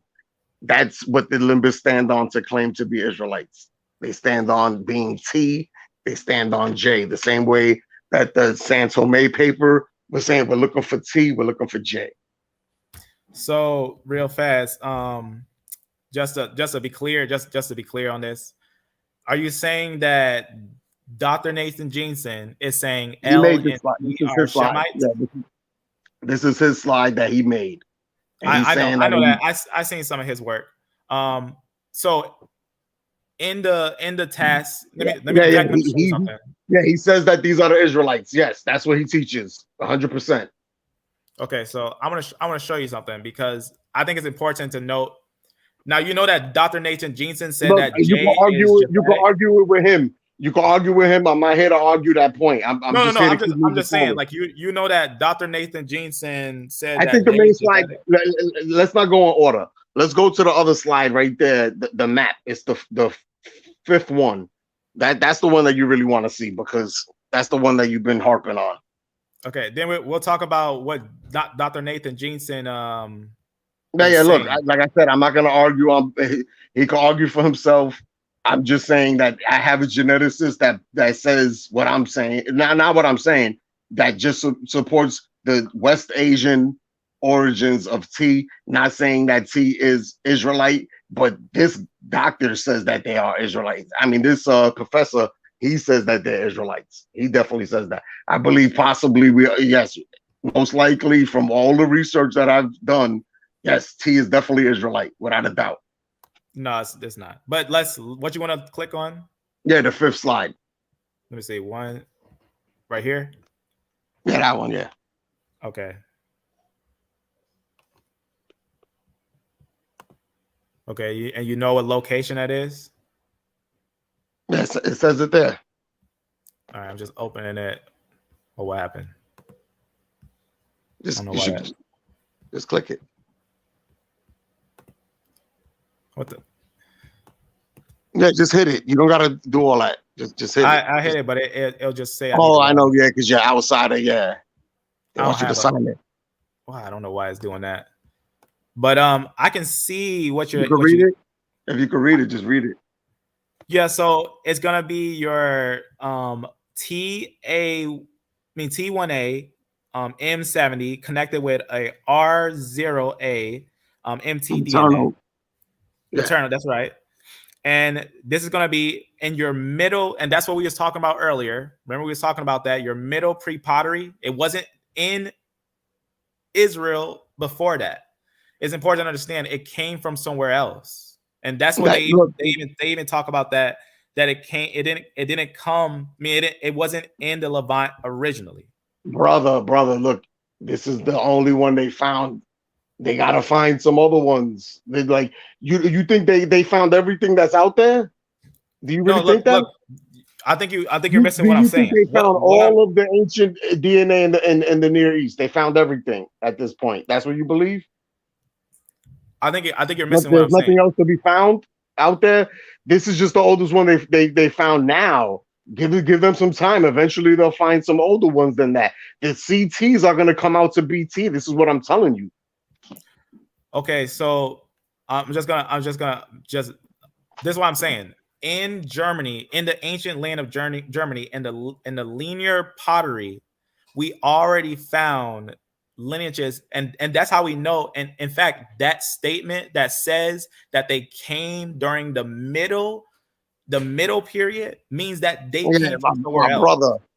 My brother, you know, Wikipedia is cool, but you know what I mean? This is a pseudo website again, my man. Like, you know, Dr. Jensen, you could call him pseudo. That's on him if you want to call him. But I'm telling you that this website I think Dr. Nathan Jensen is I think he's a interesting example, because just the idea of making J and I Japheth is in itself controversial. So I think he's worth talking about. I think that's very interesting and controversial, and trying to make F, which we know F is the grandfather of HIJK. F is the grandfather of all those. I think it's very interesting trying to make that Hamitic when he is the direct grandfather, the direct person that makes all these lineages, but doesn't make these lineages. F doesn't make these lineages, but it makes all these lineages. So that's something we can also talk about too, as I think that's also interesting. I think that's interesting. That's why I did note Dr. Nathan Jensen. But if you don't want to talk about it, we don't have to. But it's an interesting conversation which we can have. But just to talk on this is middle. This is not late. They didn't pop up out of nowhere. T didn't start out of nowhere. If T wasn't there in the late pre-pottery Neolithic time, that means that T didn't start off in the Middle East. That's a fact. T, if it started out, the earliest sources you can find for T is middle pre-pottery Neolithic B, but nothing older than that. You know why nothing older than that? Because T's homeland is not in the Levant. T's homeland is found, as it is even said on T's site, right on T's site, that in the late pottery Neolithic B, the late pottery or the late middle Neolithic B, during that time, that's when T popped up. But it's connected with E1B1B. And in fact, it's known that E1B1B was actually the one that brought it down, the one that actually went up and brought it back down. In fact, if we look at ancient lands of the Middle East, T is a high dominant lineage in the Middle East. I mean, not the Middle East, in the ancient Europe, for example. Everything with yellow on this thing, where you see yellow, would be T. Every last one where you see yellow, right here in the leaner pottery, also right here in the areas of here. You also see them over here in Armenia, the Caucasus Mountain. They have a lot of portion, 50% in Europe. 50% of T is actually in ancient Europe. That's very important. And they don't go to the Levant until E goes up and brings it down, which we also can see E up here, which all the green arrows are E. So we can see E also came up. You're talking about Y chromosome or mitochondrial? I'm talking Europe, 50%. 50% of TY chromosome is in Europe. And it tells us that is like, my man, yeah, that's a total bold-faced lie. How is that a lie when it's right on the site? Yeah. I'm going to read it right off the site.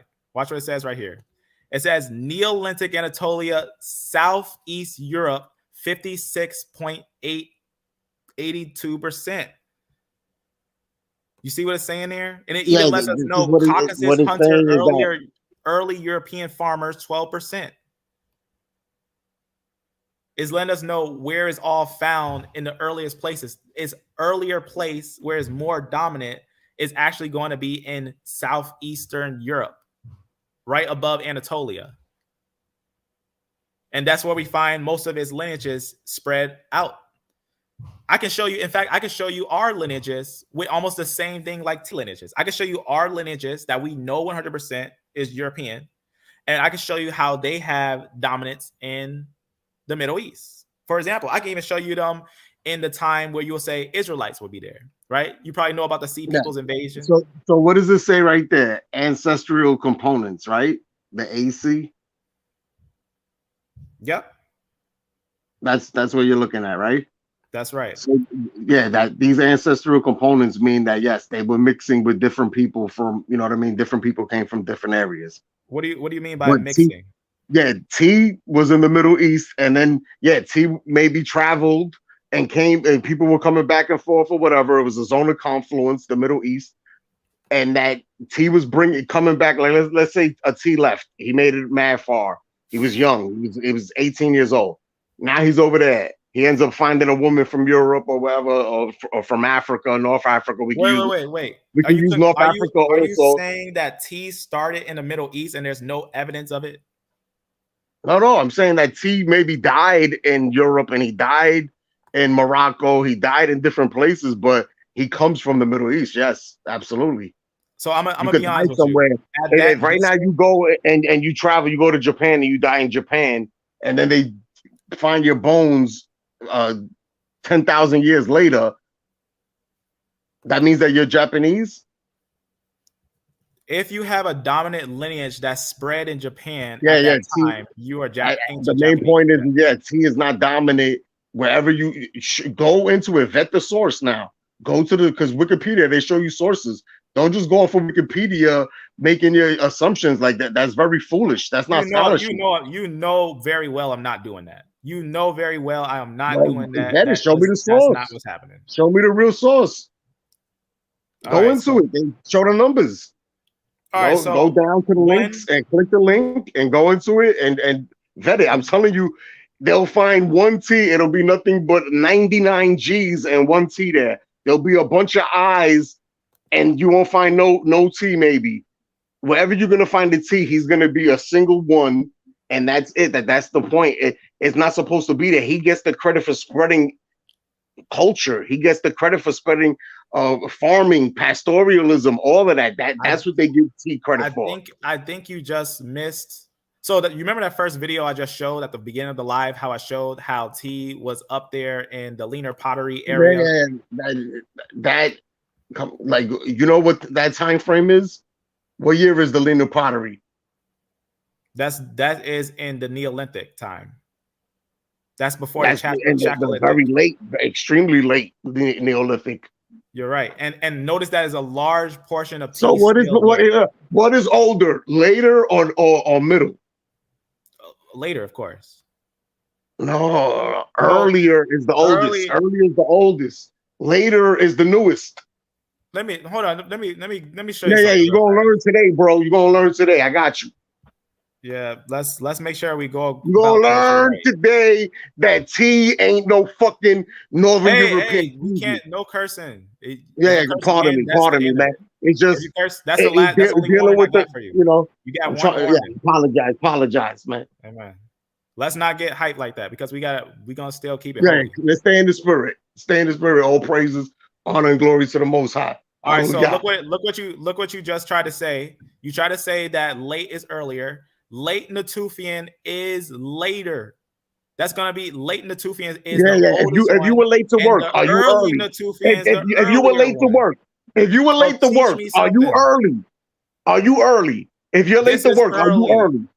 This is late. What are you talking about? If you're late, you're late. That's late. That's not the beginning. Look, late Natufian, 13,000 BC. Early is 900. Yes, earlier, yes, it should be older. Okay, so if you're talking pre-pottery, then the rotation changes.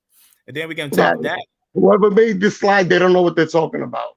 No, this is right off the site. This is the slide. Look, I'm gonna go right to it. CE's for early. That's the oldest. What are you talking about? I don't know what you're talking about, but for clarity, look, go up. What do you mean go up? On that slide that you just had. Wait, on what slide? This one? Yeah.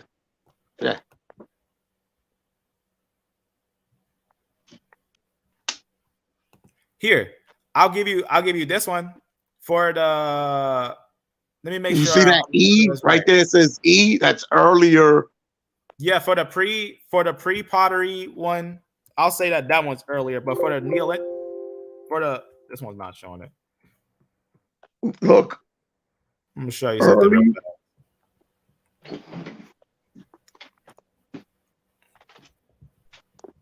So yeah, when you say early, that means that you're there first. When you say you got there in the middle of the movie, that's the middle. And then when you got there late, towards the end, that's Right, towards but the end. it You depends. missed out. You missed the whole thing. It depends No, on it the doesn't, time man. frame. Don't make yourself sound stupid, my man, by saying that. Honestly, All right, let's no, look. You were wrong. You're getting vile with the mouth. I'm trying to have a holy conversation with you. I want to talk about tea. I do want to have this conversation on tea. I really do. I want to have this conversation on tea. All right. So just calm down and we're gonna have this conversation. So just for clarity, let me see, where is that? Yeah. So obviously you got your A, B, C time frame. Yes. And I'm trying to get my yeah, you're trying to learn. I'm trying to get a direct list with this.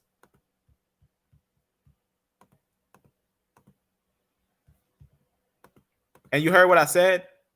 You heard what I said? If you're talking Natufian, if you're talking early, late Natufian, because you're trying to say that your finds are these ages, which none of your finds are these ages in the Levant. None of your finds are at this age in the Levant. The earlier Levant, the Shemites were E lineages, which I showed you with the Sumerians, with the in Sumer. But you're talking about here, which if you're talking at here early, then yeah. If you're talking this early, yeah. But you're not talking earlier than this. You're not talking about. I'm talking about in reference to the cord wire, whatever you were talking about in Europe. I'm talking about that. So that one's actually going to be, in the sense, much older than the one that you find in this time frame, and we know that without a doubt. Oh my God! Let's vet the date on that one so we could be clear. Yeah. Go ahead. What you saying? Because you understand. Let me go into that Wikipedia article, or if you could send it to me, it'll make it easier. I'll send it to you in an email. Yeah. This one right here? Yeah, that one. Haplogroup T? Oh, that's just the Wikipedia. Okay, I got you. I'll find it. You probably find it real fast. Yeah, definitely. As it's, you know how it is. We're just having a holy conversation, regardless. Like I said, regardless of the outcome. Yeah, we shouldn't be. Yeah, we shouldn't be arguing about this. Honestly, we should be putting all the time to the Most High. We should be reverencing Him, speaking His name, giving Him all His due praise and respect, His honors and His glories. You know what I mean? Because He's a jealous God. And He's jealous of us wasting time talking about DNA. We're supposed to be talking about Him. I disagree. I don't think it's a waste of time, because I think Yah puts the life in the blood, and I think He's going to reveal His people in the last time. And I think that's enough. I think it's a waste of time. I think you should just be a good person, living righteously, keeping the laws, statutes, and the commandments, and you know what I mean, loving yourself as you love your neighbor as you love yourself. Love the Most High with all your heart and soul. That should be the main focus. And just, trying to better yourself. Yeah, this is some knowledge. It's fun. It's cool. But at the end of the day, we know who rules the DNA companies. We know who suppresses the information, who keeps the Petrus bones and the ossuary burials top secret. We know that they have, the Jesus family tombs. We know that the Israel Antiquities is keeping that from the world when it's world heritage, it's UNESCO heritage. Mathematically speaking, a lot of people in modern day would have some type of, in their autosome, or some type of Israelite DNA. That doesn't necessarily make them an Israelite. That just means that they, have an ancestor that was. Period. Okay, so I want to read a scripture real fast, which has to do with just this topic. This is what it says, is in Isaiah 66:5. Hear the word of the Lord, you that tremble at His word. Your brothers that hated you, that cast you out for my namesake, said, let the Lord be magnified, but he shall appear to your joy, and they shall be ashamed. Why is he saying that? Because a lot of people want to say, oh, we found Israel. This is Israel. But you might be surprised who is who, what people is what people. That's very important when looking at those things. So that's what one of the scriptures, when we look at stuff like that, we understand that scripture is going to give us some understanding to the time that we're in. Now, the reason why I say that is because, like I was saying, Haplogroup T, it goes, it's very old. In fact, it says it actually lets us know that it started out in Europe, because T is actually what you're talking about. The T, there's older finds of T, right? It goes up to 45, 35 years ago, but the oldest ones they found is in Europe. That's why when you were saying that they'll find something older than that, no, the oldest ones, they're finding more and more older ones in Europe. And they actually document that T actually starts colonizing in Europe. That's very important. That is actually a lineage that was up there in Europe and is noted all the way in 14 BC. And obviously, we know that that's talking the out of Africa concept. When taking an understanding on what's really going on, we can understand what really happened, right? For example, B, we know the oldest sources of B, and this is Mesolithic. You can look it up, Mesolithic. You know how old it is. And you can see right here during the Mesolithic time, the earliest time, you can see what it said about B, right? These are to date the oldest known E1B1B individuals. The same haplogroups show up in the pre-Pottery Neolithic B Jordan. That's talking about the one you was talking about, the early, or in the sense middle pre-Pottery Neolithic B, accompanied by new haplogroup T, H, and T groups, which that's why I was trying to show you that I also have the direct finds of the earliest. Yeah, with new H and T groups. They didn't say the ancient European T group. T brought in T is accredited with spreading. And why is it new? Why are the T groups new? Because they migrated from their ancient homeland.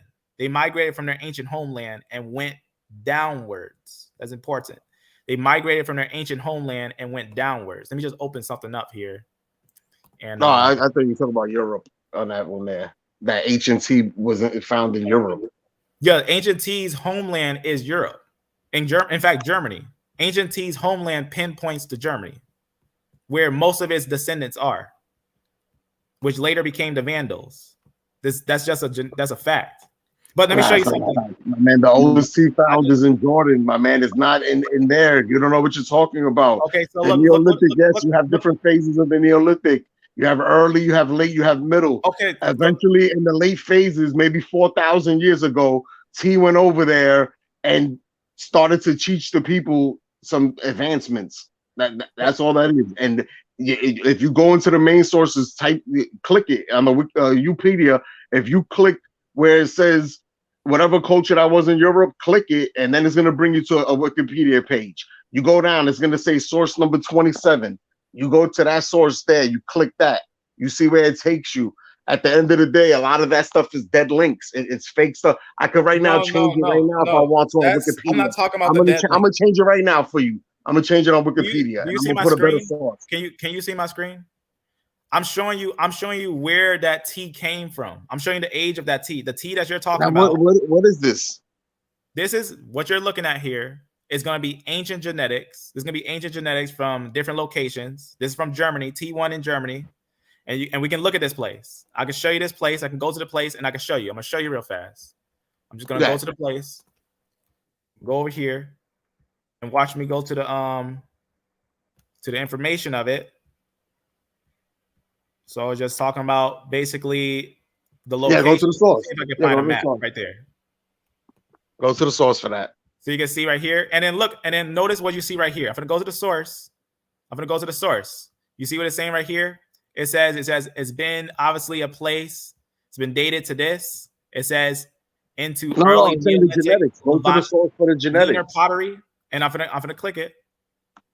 So we can look at the source. Matter of fact, I just forgot which one I just clicked. What was it? 3. Let me go down right here. 3 and 4 on source 3 and 4. So here's one right here, and then here's one, human skeletal remains. This one won't go to it, but I'm gonna show you where I had the study, because like you said, sometimes they lead to dead links. Yeah, sometimes they do lead to dead links, but I don't have dead links. So this one's a dead link, but I don't have a dead link. I have a whole link. I have a link with the actual source. So you can see T1a, as you can see, is found in that area, Germany. You got another one there, T1a, found that area, Germany. And remember, we know the E lineages, Israel of the E lineages. And remember, it said they brought an H and a T down. See right there, look at the date on that. Right there, it tells you BCE. Yeah, it's BC. I know that. These are the earlier Levant. So look at the date. That's not older than the Levant find. Wait, what are you talking about? This is not right T. there. Go back up to the T, the one in Germany. This is not the oldest one. The one that I'm showing you right here is that just one there. You see that one? This is not the right oldest. there. Those ones. are not older than the one that they found in Jordan. Those are like 4,000, 5,000 years after. All right, I'm gonna show you something, because this is not, and I'm gonna show you the one in Jordan. I do have the one in Jordan. So that's on your source. It's proving what I just said. Here's the one in Jordan. I can use your sources. I can use your sense only against you. No, I'm actually supporting. I'm showing you the sources. I'm giving you the sources. Yeah, right there. Yeah, that's older. Exactly. That one's older for the T. Yeah, I'm gonna show you. I'm gonna show you one. This is. There's actually one that's older than this. That's 12,000. That's important. These are going to be sources. Let me see if there's another T. Just to, be fair, should show that. We looked at this one. Go up a little bit and make sure we looked at them all. And all of those CTs, they're gonna end up being T's. No. The C, that's, I don't know where you're getting that from. CT is not. CT makes DE and is a long way away from T. In fact, let me just show something real fast, because I think truth is important, and I think it's important to have a good understanding. Let me bring out how T is made. Here's how T is made. So we're gonna break down T and actually find out how it's made. First of all, it's simple. CT splits to CF, to F, to GHIJK, to HIJK, to IJKG, to IJK, to K. From K comes your K1 and K2 and stuff like that, but they changed the name and made it L and T. L and T makes your T. So that's important. C doesn't make T. But C is going to be directly from F. And C doesn't make anything else other than itself. C only makes C. C. F doesn't make C. C yes, it does. Independent. No. Okay, let's look on a tree. Here's C. F doesn't make C. CF. And then you're going to have your C and you're going to have your F. F makes C. And F makes T and everything. No, F is separate. That's CF that makes C and F. CF makes C and F. CF makes C and F makes every lineage underneath it, like L and T. Right? So T isn't from T isn't from C. Right? T isn't from C. But T will be from everything F. Everything is from CT. Everything's from CT makes, okay, so CT makes DE, and DE doesn't make CF, and CF doesn't make DE. But CT makes CF. Yeah, I got this. Let's go back to that thing. I want you to show me the older T. Yeah, let me actually get the what's the word I'm looking for? The information to the older ones, because if we want to look for, like I said, these are just for the fact of having it, because like you said, they do be deleting stuff. I know that they be deleting stuff. I do know that. They had found some old J's in what's it looking for? Jericho. They found some old J's in Jericho. That was very important, and they deleted that. And the reason why that was important, because it predated Israelites, and it would mean that the J was connected with Canaanites, ancient Canaanites. But that's a different topic. But let me show you something. Back to the T here. Now, what we need to understand is what it's talking about here. You can actually see when it says, let me go up here and go to something real fast, right? When you're talking about the leaner pottery and stuff like that, you got to remember, let me go. I got so many of these tabs open. I usually don't open this many. I'm going to start closing some of these tabs. I got way too many tabs open here. But let me go over here. Just looking for that page that I was just on. Okay, so right here. So the reason why this is important is because you gotta match peoples with history. Now we already see right on the site itself, right? It tells us where is the highest number of T groups, right? Lets us know right on the site. Go down a little bit because we can even take little what's the word I'm looking for? Yeah, my brother, this one thing you gotta understand too is these are just people that they sampled. They didn't sample everybody. They didn't go all over the place. So these are just modern and they're modern populations also. This is modern population samples, self-reporting this samples. Not modern populations. Where's that? Where's my Natufian? A lot of that is like self-reported. You say where you're from. You know what I mean? If a bunch of us all took and we said, "Oh, we Israelite," then it's gonna change the whole, schematics of what is the status quo right now. See, I just sent you two links. If you could, no, I'm just saying. Say that one more time. Dealing with these tests from Family Tree DNA. All they do is branch out each branch. They just keep pushing it further back and making people even more separated. So like if you was to go to Family Tree DNA and you did the big Y 700, you'd end up creating your own branch within, if you're E1B1A 7 whatever / it would create a whole nother branch. The point being is that Family Tree DNA, a lot of the SNPs too that they discover, they'll put, instead of like a M81 or whatever, they'll put FT and then whatever, because they're saying Family Tree. We discovered this SNP right here, so they'll name it what they want to name it. Now, when they go to regions and people test, and let's say, yeah, you go somewhere and you find one family and everybody in the family did the DNA. And now you got, let's say, 10 T's and wherever this is at. They all self-report, yeah, we've been here for, let's say, 3,000. This is as far back as we could go. This is where we're from. This is what it is. They're self-reporting what they know as far back as they could go. So a lot of DNA on Family Tree DNA is all, not a lot, all of it is self-reporting. It's modern samples of modern populations. That's all. That was the point. I'm not really sure what you was talking about, but we do have, like I said, older copies, right? We have old copies of T, and remember, we're not just looking for, like you said, if we find one, that's one thing, right? If we find one, that's no big deal. This just means there's a one.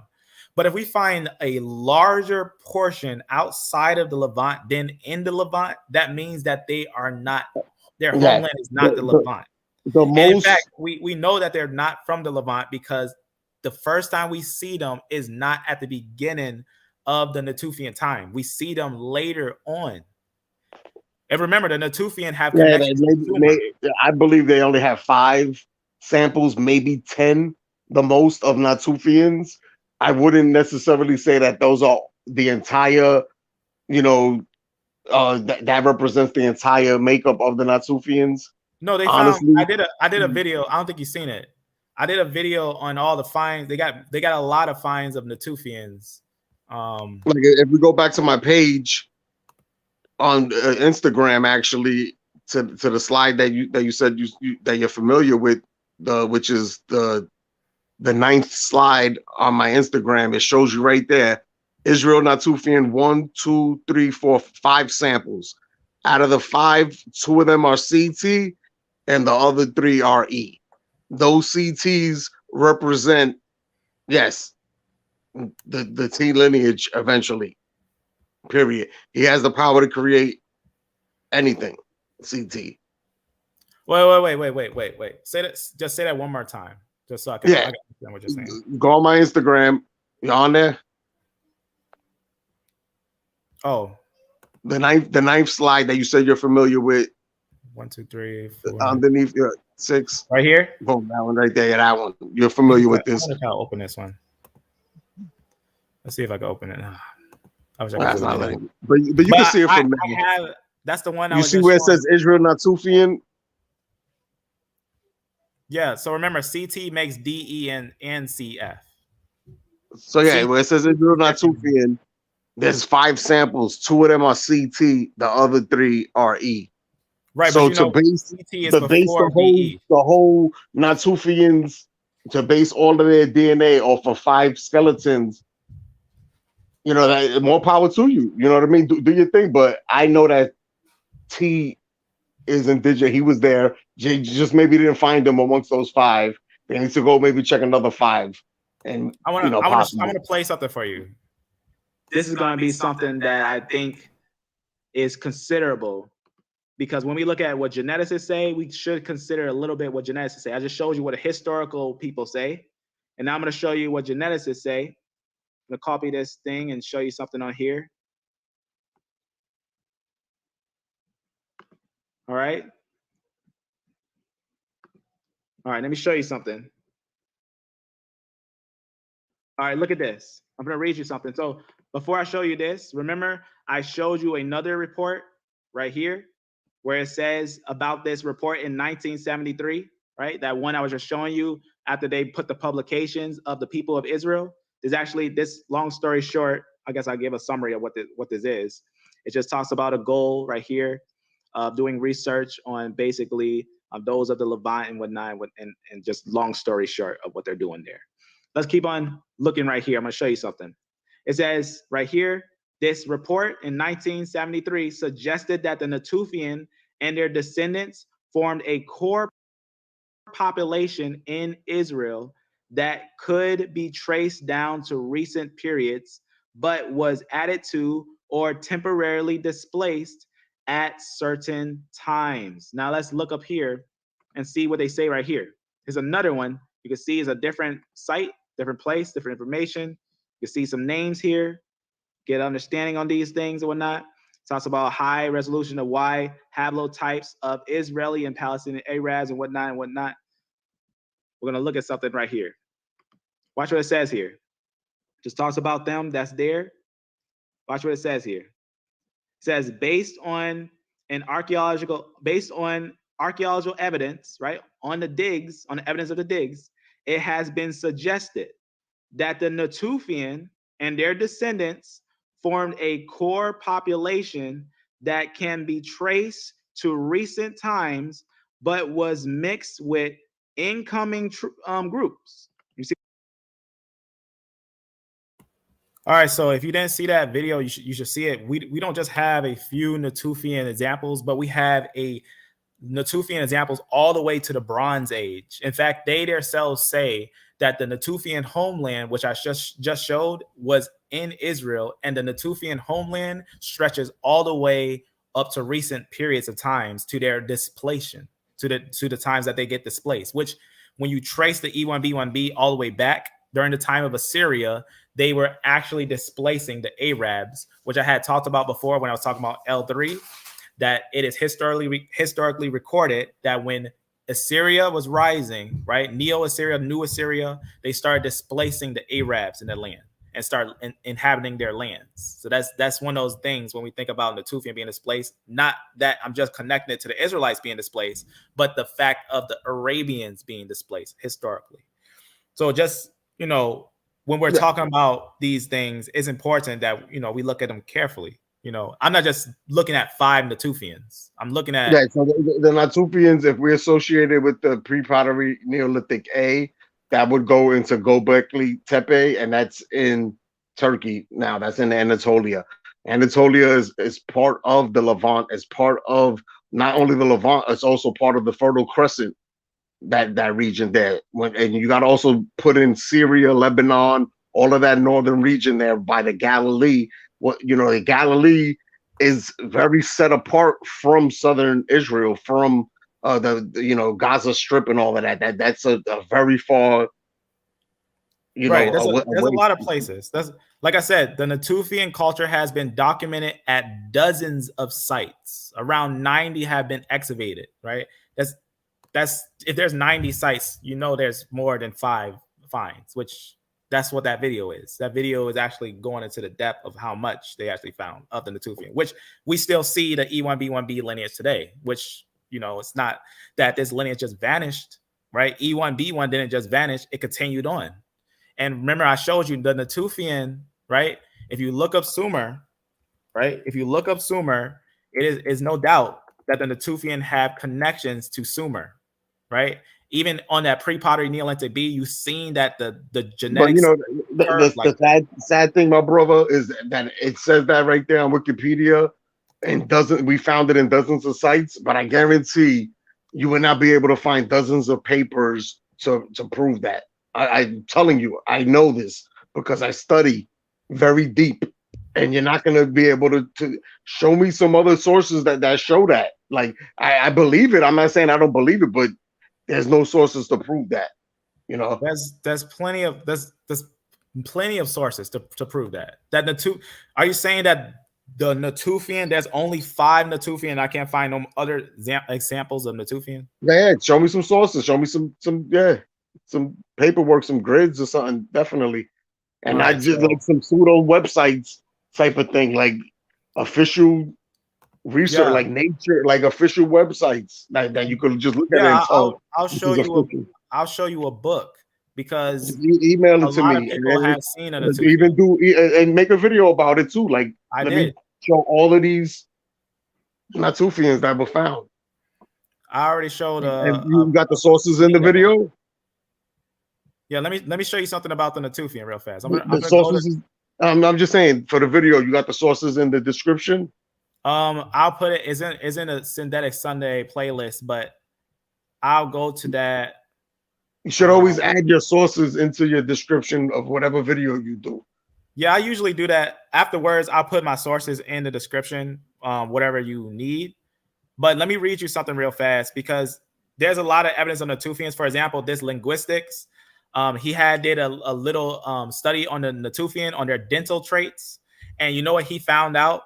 He said the dental trait study in the Southern Levant, they just talk about multivariant, 4 times more similar in the Levant, in Southern Levant, 4 times more similar with Natufian teeth than our Southern Levant teeth, like those of West Africa or late Paleolithic Nubia, right? Just saying, you can see where they talk about they're connected and everything. But let me read you something at the bottom. This paper makes an additional inference.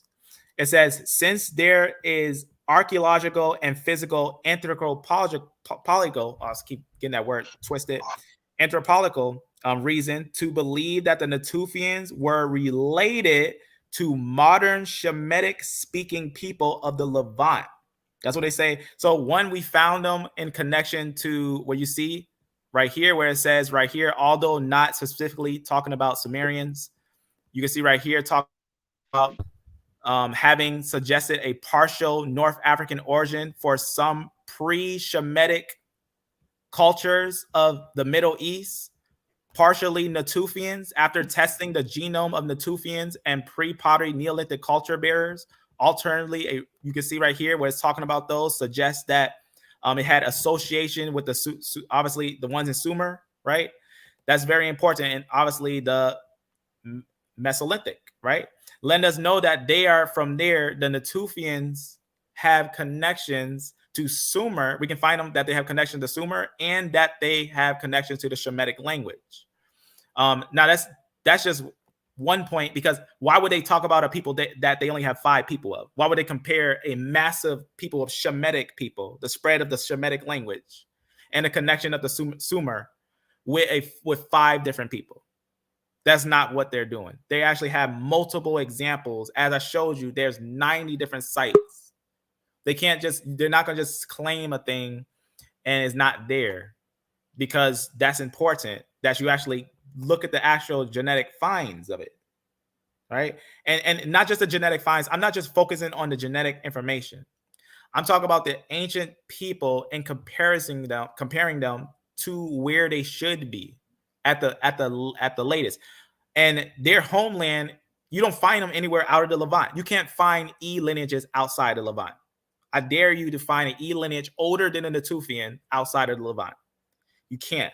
You're not going to find an E lineage outside of Levant, because that's their origin. In fact, they say it's their homeland. Word for word, they say it's their homeland. So it's one of those things that, if you're going to look at carefully, we can always look at it carefully.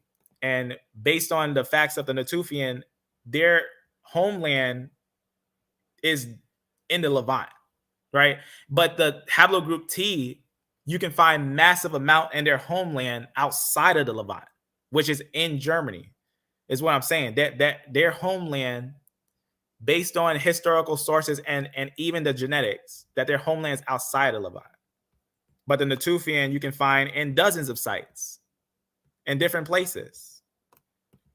If you want to, now that's one of the things. We only have so much to work with, but we have enough to know that there's no doubt that the Natufian were legit peoples. There's multiple places. For example, the oldest brewery. You know who that has the oldest brewery, the oldest who made the oldest wheat bread and everything? The Natufian. They'll even connect it with the Natufian when you look at the oldest wheat, the oldest flatbread. You can look it up yourself. Oldest flat bread. What's the word I'm gonna look for? Maybe people, just to have something there. I'll show you something. It shouldn't be too hard. Right here. Here's a little idea of the oldest evidence of those with a flatbread, and I'm gonna show you what people on here, unless they don't have it on the BBC site. They probably don't have the whole report. I'll show you the report, which most people know about this. I'll just show you. In fact, I got the report already on here. I'll show you right here. Find with a note. Oops. Right here. So here's one that you can find it. It's not too hard to find. The world's oldest bread found at prehistoric site in Jordan, right? Who made flatbread, right? Who was making flatbread? Now let me show you what we find there. Now, obviously, we know Shemites were also, idol worshiping. Remember, it said that Abraham's father was worshiping idols, right? I'll just go down and show it on here. I don't know why this thing isn't searching it, but you can see where it's talking about those of the land. You can see a long time ago. Look what it says right there. It was made by a culture called the Natufians, who have begun to embrace, obviously, the normal nomadic life that you would expect a Shemitic person to have. So we see that they're talked about in multiple places. Why would they talk about somebody making flatbread if there's only 5 of them, and say that they're a culture of people called the Natufian? That's important. I don't know why these things always got so many ads, but I just wanted to show you that we can connect the Natufian to Shemites. There's no doubt about it. We don't have them in ancient Africa. The Natufian homeland is not in ancient Africa. The Natufian homeland is in Israel. That's important. Even when we look at who found the Natufian, Dorothy Narad, or how you say her name, and she named them Natufian off of the mountain YDNA, which is actually the mountain right in the Mount of Hebron, right? Which is the Judean mountains, right? Dorothy Garad is the one that named them off of the mountains where they are. And we can look at the information of the mountains. That's what that video is. That video has pretty much what they are. And look at their migration. You were saying it was only a few, but we got examples of the Shemitic speakers, the E lineage in the pre-pottery A, which is the earliest, and pre-pottery B, which I showed you where they were, is actually important that we know that we find them in the homeland of Israel, but we find them spread throughout different areas in that homeland. So they're Shemites, right? We got multiple, where you see area of Natufian culture, right? And we even had them in connection to right? We know that they have connection to all these different areas because if we go to pre-pottery Neolithic B, it curves, right? You can look at the genetics in that time, and you can see that time, right? The genetics in that time, which I'll just show you visually real fast. Let's see right here. Just go up a little real fast, or I could just type it down. Just gonna look here to see where it's at. I could probably just type it down. I might have to type it down. Pre-pottery Neolithic B. Just look in here to see if it's on this thing. I'll just type it down. But this is what you're seeing here. You're seeing the pre-pottery. I'm gonna just type it down.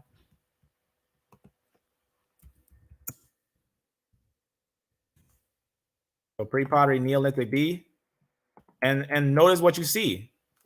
You see them going up and curving, right? Because that's what we find. We find the E lineage, their homeland is here. It doesn't go down to here. It doesn't stretch down to here, but it's here. That's why they say that the earliest Natufian finds, right? Where it talks about the Mesolithic Natufian culture, right? It's letting us know that it's here, right? And like we say, we know that the majority of the Natufian is E, but that's why I was showing you during the Middle Age, that's when we get the introduction of the T groups and H groups, which didn't pop out of nowhere and didn't come from CT. That's a bogus link.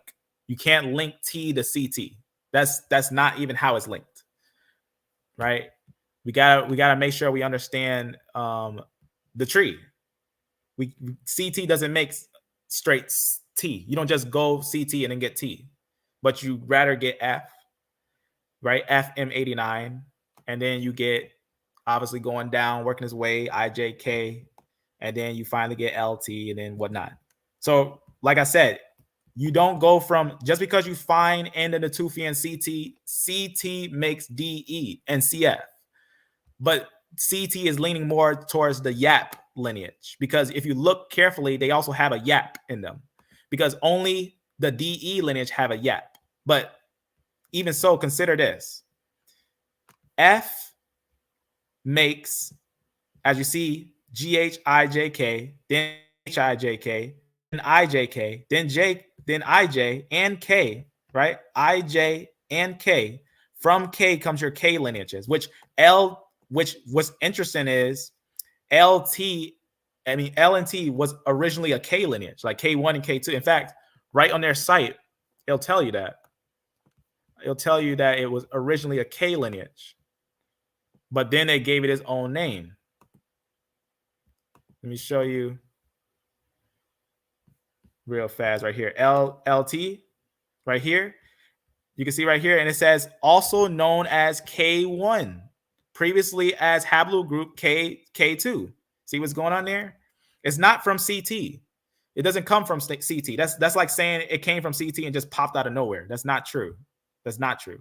Rather, we can find it in its place of origin in the same place where its father lineages are, like G and F, which I was showing earlier. G, F, all those are Indo-European lineages, which you can see here. The earlier descendants, before you even get T, you get from F, you get G's, and you get your H's and your I's and J's and stuff like that before you even get K's. So the earlier inhabitants, before you even get T, their father lineage is in Europe. The father lineage is in Europe.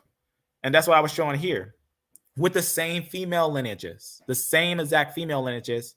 And we can look at the dates on these things. Because a lot of times, this is where people stumble at. You think we just need to look at one group and try to connect that to its root and say it always just been T. No, it's a parent lineage. There's a parent lineage that that makes it, right?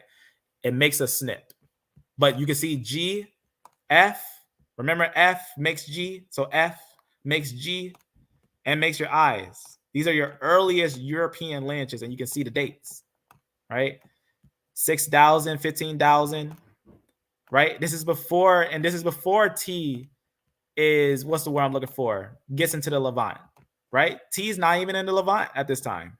But yet we got I lineages, which remember, I and J began together, right? So we already have splits.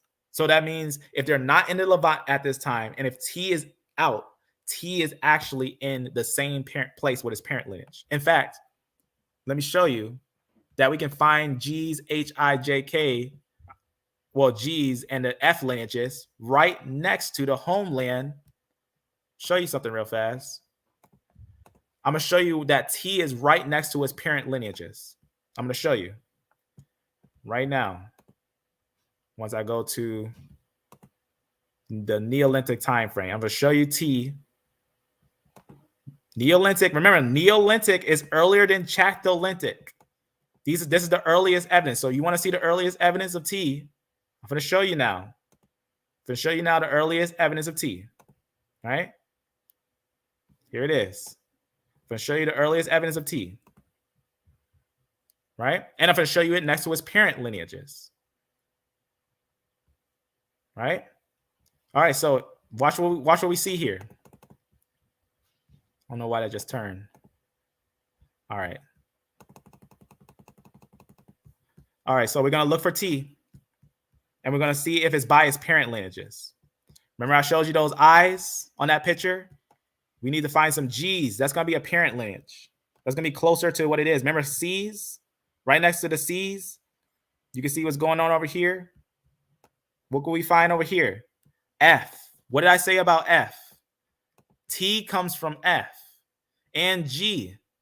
You got your F, G, and you got your T right there, right up there. This is the oldest evidence of T. That's the old. This is right here, what you're seeing right here. They're not in the Levant in the Neolithic time. That's what it was. That's what all that was saying.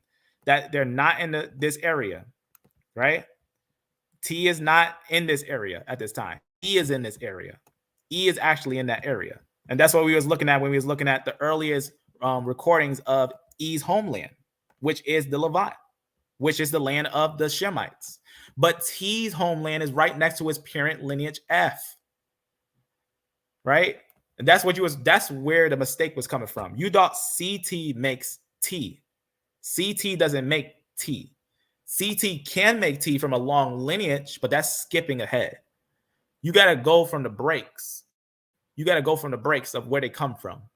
CT comes from K, which even if we look at the K group, we can find that the K group also has some up here, which I can go to some earlier ones and G's and K's up there with F's.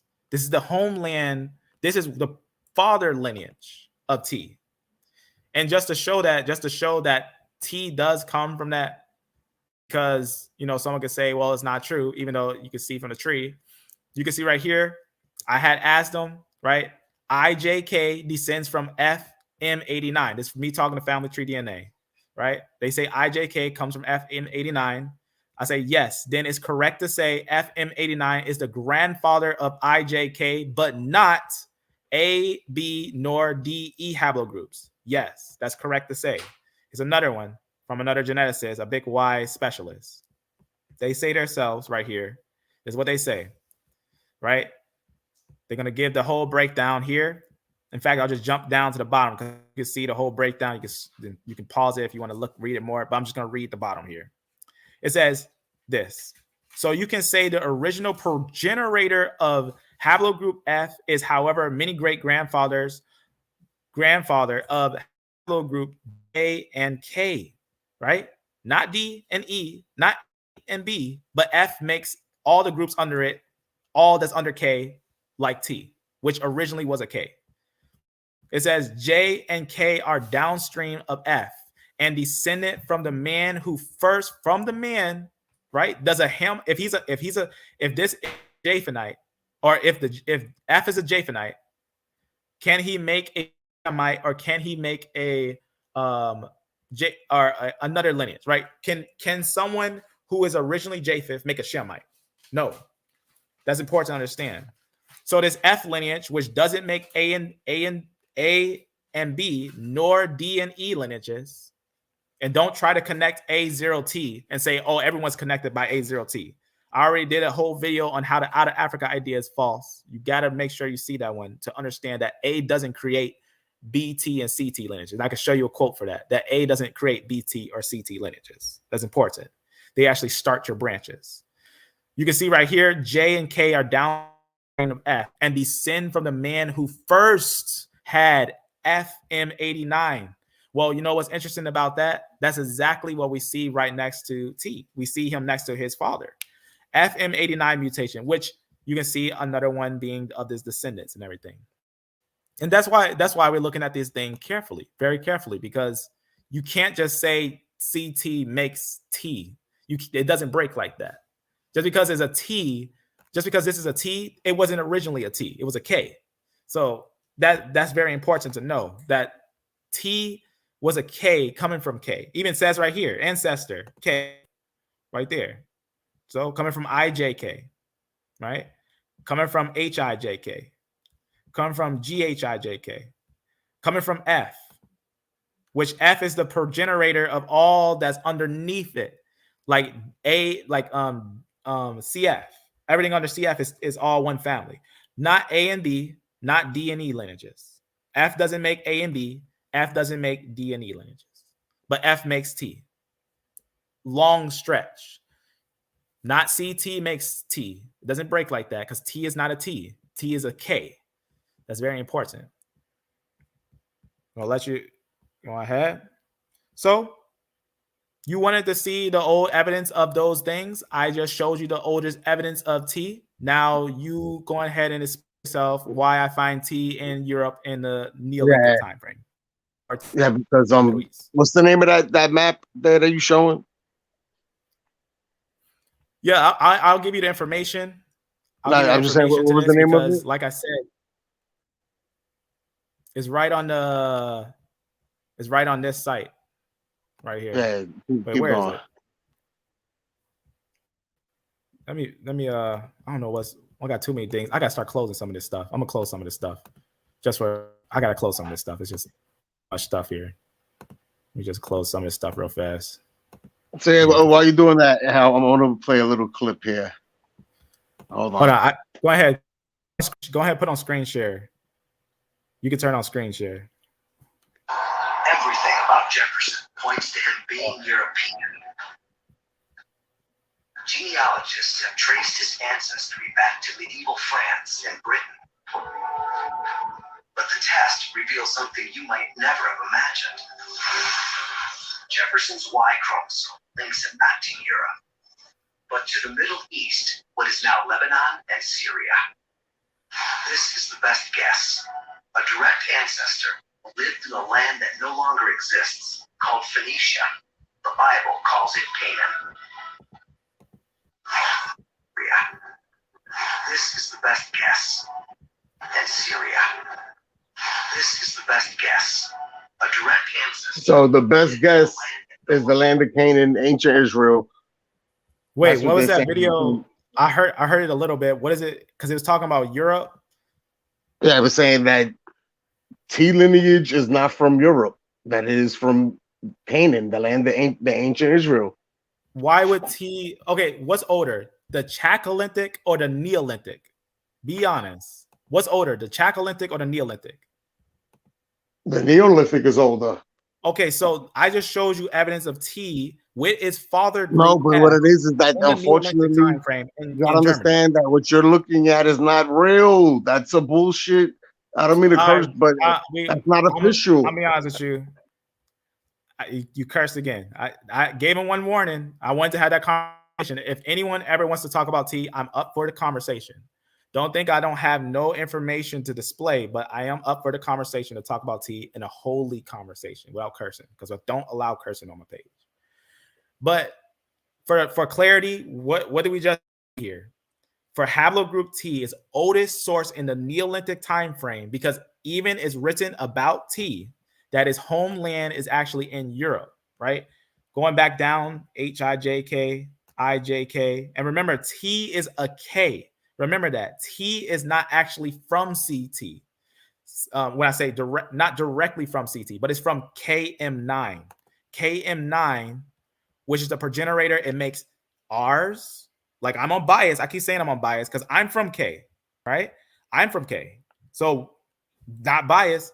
We understand that T itself is a descendant from K, right? It's just another sub branch of K. But they gave it its own name because a lot of people had that type of SNP. So they just called it, they changed it from K1, even when it was K2, because you got L and your T, and they called it LT. But that doesn't mean that it's close to CT. It just means that it's just a name that they just gave it. They gave it T, but it's a K group, right? It's of K, where you get your T right here. So you got your T, which you can see right here. Alternately, you can see his name as K1, right? You can see AKA K1a, right? So sometimes you'll see that obviously having a break is just a group of the K group. That's all that it is. And that's further down. And you don't find it in the Levant when the Shemites are there. You find it in ancient Europe. And that's what even on the site T is talking about, and is merging with the Natufian. But unfortunately, I have a major distaste for the cursing that the brother did, and I cannot continue lest I really let the fire burn. But real fast, I'll just summarize what we learned. Let's summarize what we learned. Let's summarize. But if anyone got any questions, yep, you have to go. That's right, brother. That's exactly what I'm saying. You can't just jump from. That's what he was doing. I'm going to show you what he was making a mistake of doing. Be careful when you're doing this. Actually, I did this when I didn't know about genetics, and a lot of us are still learning. You know, I'm not going to say that he's dumb or anything like that. I'm just saying that he just made a mistake. See, he's seen CT here and thought that CT makes T. So CT is the parent of T. That's what he thought. He thought that CT makes T. So there's T always in the Levant, but that's not true. CT, that's not T. That's actually going to be of the CT of YAP. That's a YAP CT. That's going to be making E1, B1 lineages, which we even see with your E lineages. That's not even making your CF lineages. That's your YAP CT. That's going to be making your E lineages, because from CT, right? From CT right here is going to come your CF, which that's not making your CF, is making your YAP DE, right? Your YAP DE. DE is the only lineage with the YAP. Whenever you see a CT, especially a CT with a YAP, that's not the same as the one that makes the CF. That's what these are. These are your Natufian CTs of your D, that make DEs and your E's. So that's very important. That's going to be making your E's over here. Not your CF or F. That's not making F. Or otherwise, you'll find F there. But for clarity, CT, as it says, I'm going to go down real fast. Right here. As you see, I didn't hide any information. I had information to support him. I had information of CT of the ones that were deleted. I like to save multiple sources so that, you know, even for the sense of his defense, to show his defense that yes, CT is in the Levant, but is not dominant in the Levant. Just like R is in the Levant, but is not dominant in the Levant. J is in the Levant, but is not dominant in the Levant. That's very important. But E is dominant in the Levant. E is a dominant lineage in the Levant with connection to the Shemites. So these are to date the oldest known E1, B1, B individuals. The same haplogroups show up in pre-Pottery Neolithic B Georgia, accompanied, not popped up out of nowhere, but accompanied, as you can follow where it says they actually went up. That's what's important with this, where it's talking about the Afro-Asiatic languages. They went upwards, and then they brought down the H groups, which the H groups, right? Where does H come from? Where is H? H is more closer to CT than T, because H, F, you got your GHIJK, your F gonna create G, and then it makes your H. So you can see that one's fairly close, but that's still a European lineage because we can find that in Europe, a lot of places in Europe. But we know that that came down too. That came down with the E lineage, which was in the Levant longer, which was the real Shemitic lineages. So you can see right there, that's very important. But let me go, I'm gonna go over these as I go. And I'll put these in the description, so I'll just keep these here. Usually I do like a closing. I close them at the same time I'm going over them. But this is the homeland of CT. You see what you're seeing here? All these lineages here? Yeah, you got some in here, but you got to note that they're also found in Amorite cities. That even takes away the fact that they're Shemites, that they're found with the Amorites, the European Amorites that conquered the area, and some of the other Europeans that found in the land of the Hittites that took over the land that was named after the Hamitic Hittites. So they had ruled over the area, and that's why they were called Hittites, but they were European. No doubt that the Hittites were European. This is actually, they have connections to these groups, but this is their homeland. This is actually their real homeland right here. That's the real homeland of T.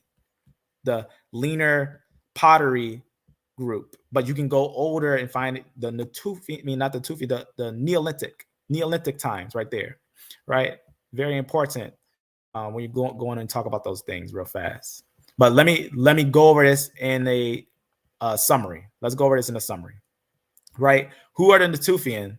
If you want a direct quote on what group is the Natufian, it says that Haplogroup was absent in all Natufian and Neolithic Levant individuals examined thus far because Natufian have the E group. We know that the Natufians have E groups and whatnot. They don't have any other groups besides E and CT, which is not T. T is of K. It's very important. But they're going to be a dominant lineage in the land of the Levant. Go over another one. So I'm going to put this in the description. If you want to see the actual area of CT, obviously they have sources here. You got to understand that they do have their everything cited. All their things, they have their things cited. This is a great site to discredit. Is absolutely, you probably didn't look into the site enough if you're trying to discredit. They have all their sources. Right here, you can see in the Neolithic, we already talked about that. I'm just gonna close this. We don't need to share that. This is just one I talked about. Be careful. Don't let no one tell you that the E group is Canaanites. They don't know about the Amorites. The Amorites were before the Canaanites. That's important to understand. The Amorites were in the land before the Canaanites, and then you get your major Canaanite group, especially the Canaanites today. Look at the haplogroups of the Canaanites today, the ones that they say are the Canaanites, the ones that came down from the sea peoples. They're going to have your J groups, majorly of your J groups, and certain European lineages, like your Fs. Like I told you, the F makes all these lineages here. F makes what? GHIJK. You find them all there. It's very important. But you find your A and B lineages there as well. That's very important. And we find A and B lineages not just in the Levant, but all outside of Levant. So if someone just says out of Africa, A always been in Africa, it's not true. A we have evidence of A outside of Africa. So the E1B1B lineage, the E lineage, E1B1 lineage shows itself to be a Shemitic lineage without a doubt. There's no doubt that is a Shemitic lineage. Even so, you can see right here, look what it says here. In either case, it is likely that more M81 came to the Iberian Peninsula during the Moorish period. So that's very important. Just lets us know that they were the Arabs that conquered most of what Spain and Portugal. So E1B1B, not that far from E1B1A. That's very important. So the Moors in Sicily that remained there for 700 years is known. I can also show you, go watch the video on our Synthetic Sunday playlist, E1B1B versus E1B1A. Great summary of E1B1B of E1B1A. And you can note that E1B1B and E1B1A are obviously related, but we can find that they're Shemitic as well. We don't need that. I'm gonna close this. I'm just seeing what we need to go over because I wanted to have a longer live, but we can't continue with he's not chastised in the way.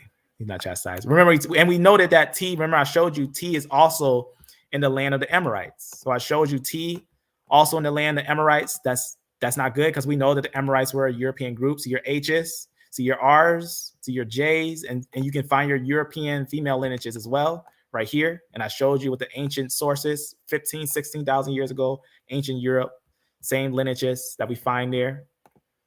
We can also, with that one site, that other site doesn't just have, what's the word I'm looking for? It doesn't just have YDNA, it has mtDNA on that Europia site. It doesn't just have YDNA, it has mtDNA.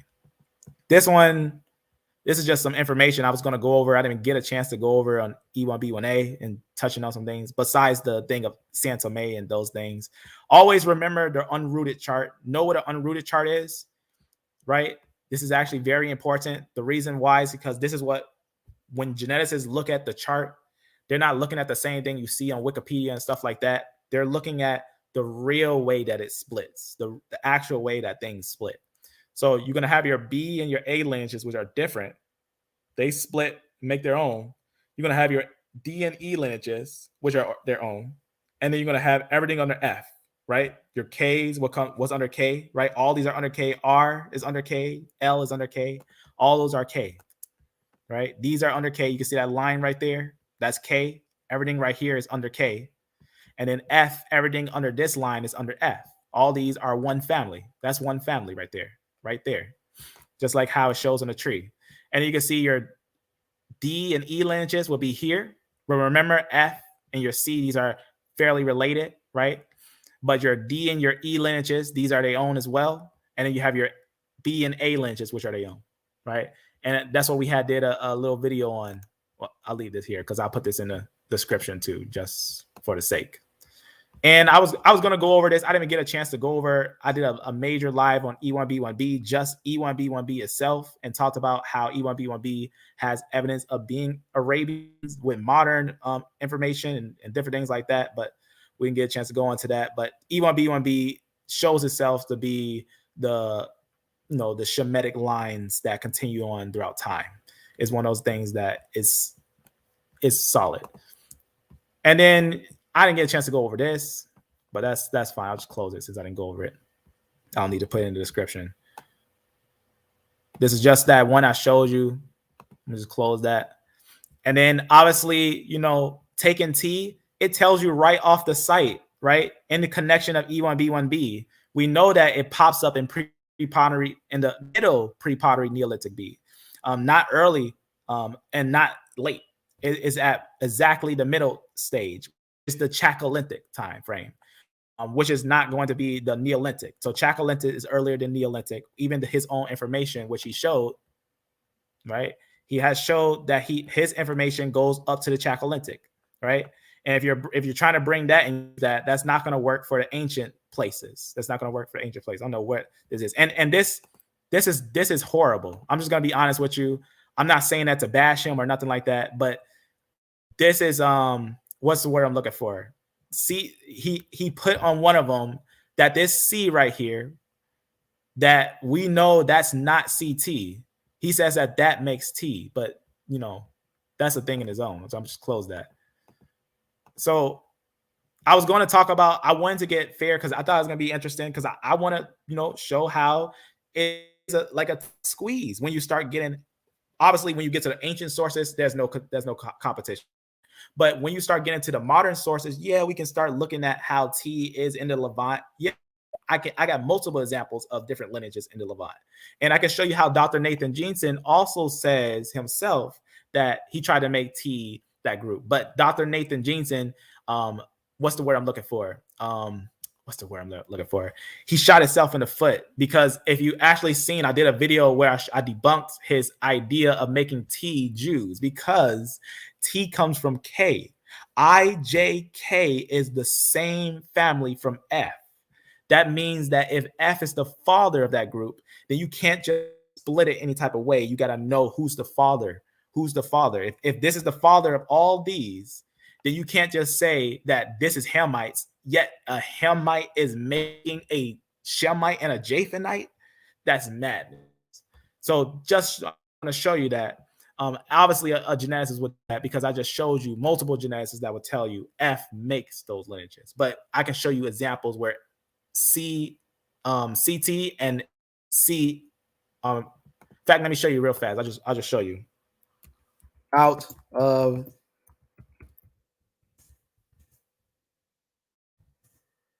I'm gonna read you something real fast on this little thing.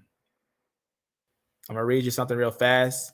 So if you ever see someone like, oh, they're all connected to A, so it at the feast of the purpose. They haven't read this paper. As is in multiple places when it comes to this paper. Let me see if I can find it. Or it's not loading. I don't know why it's not loading. Not loading. I don't know why it's like that. Let me actually open up another one. I'll open up this one. Let's see if it'll work on this.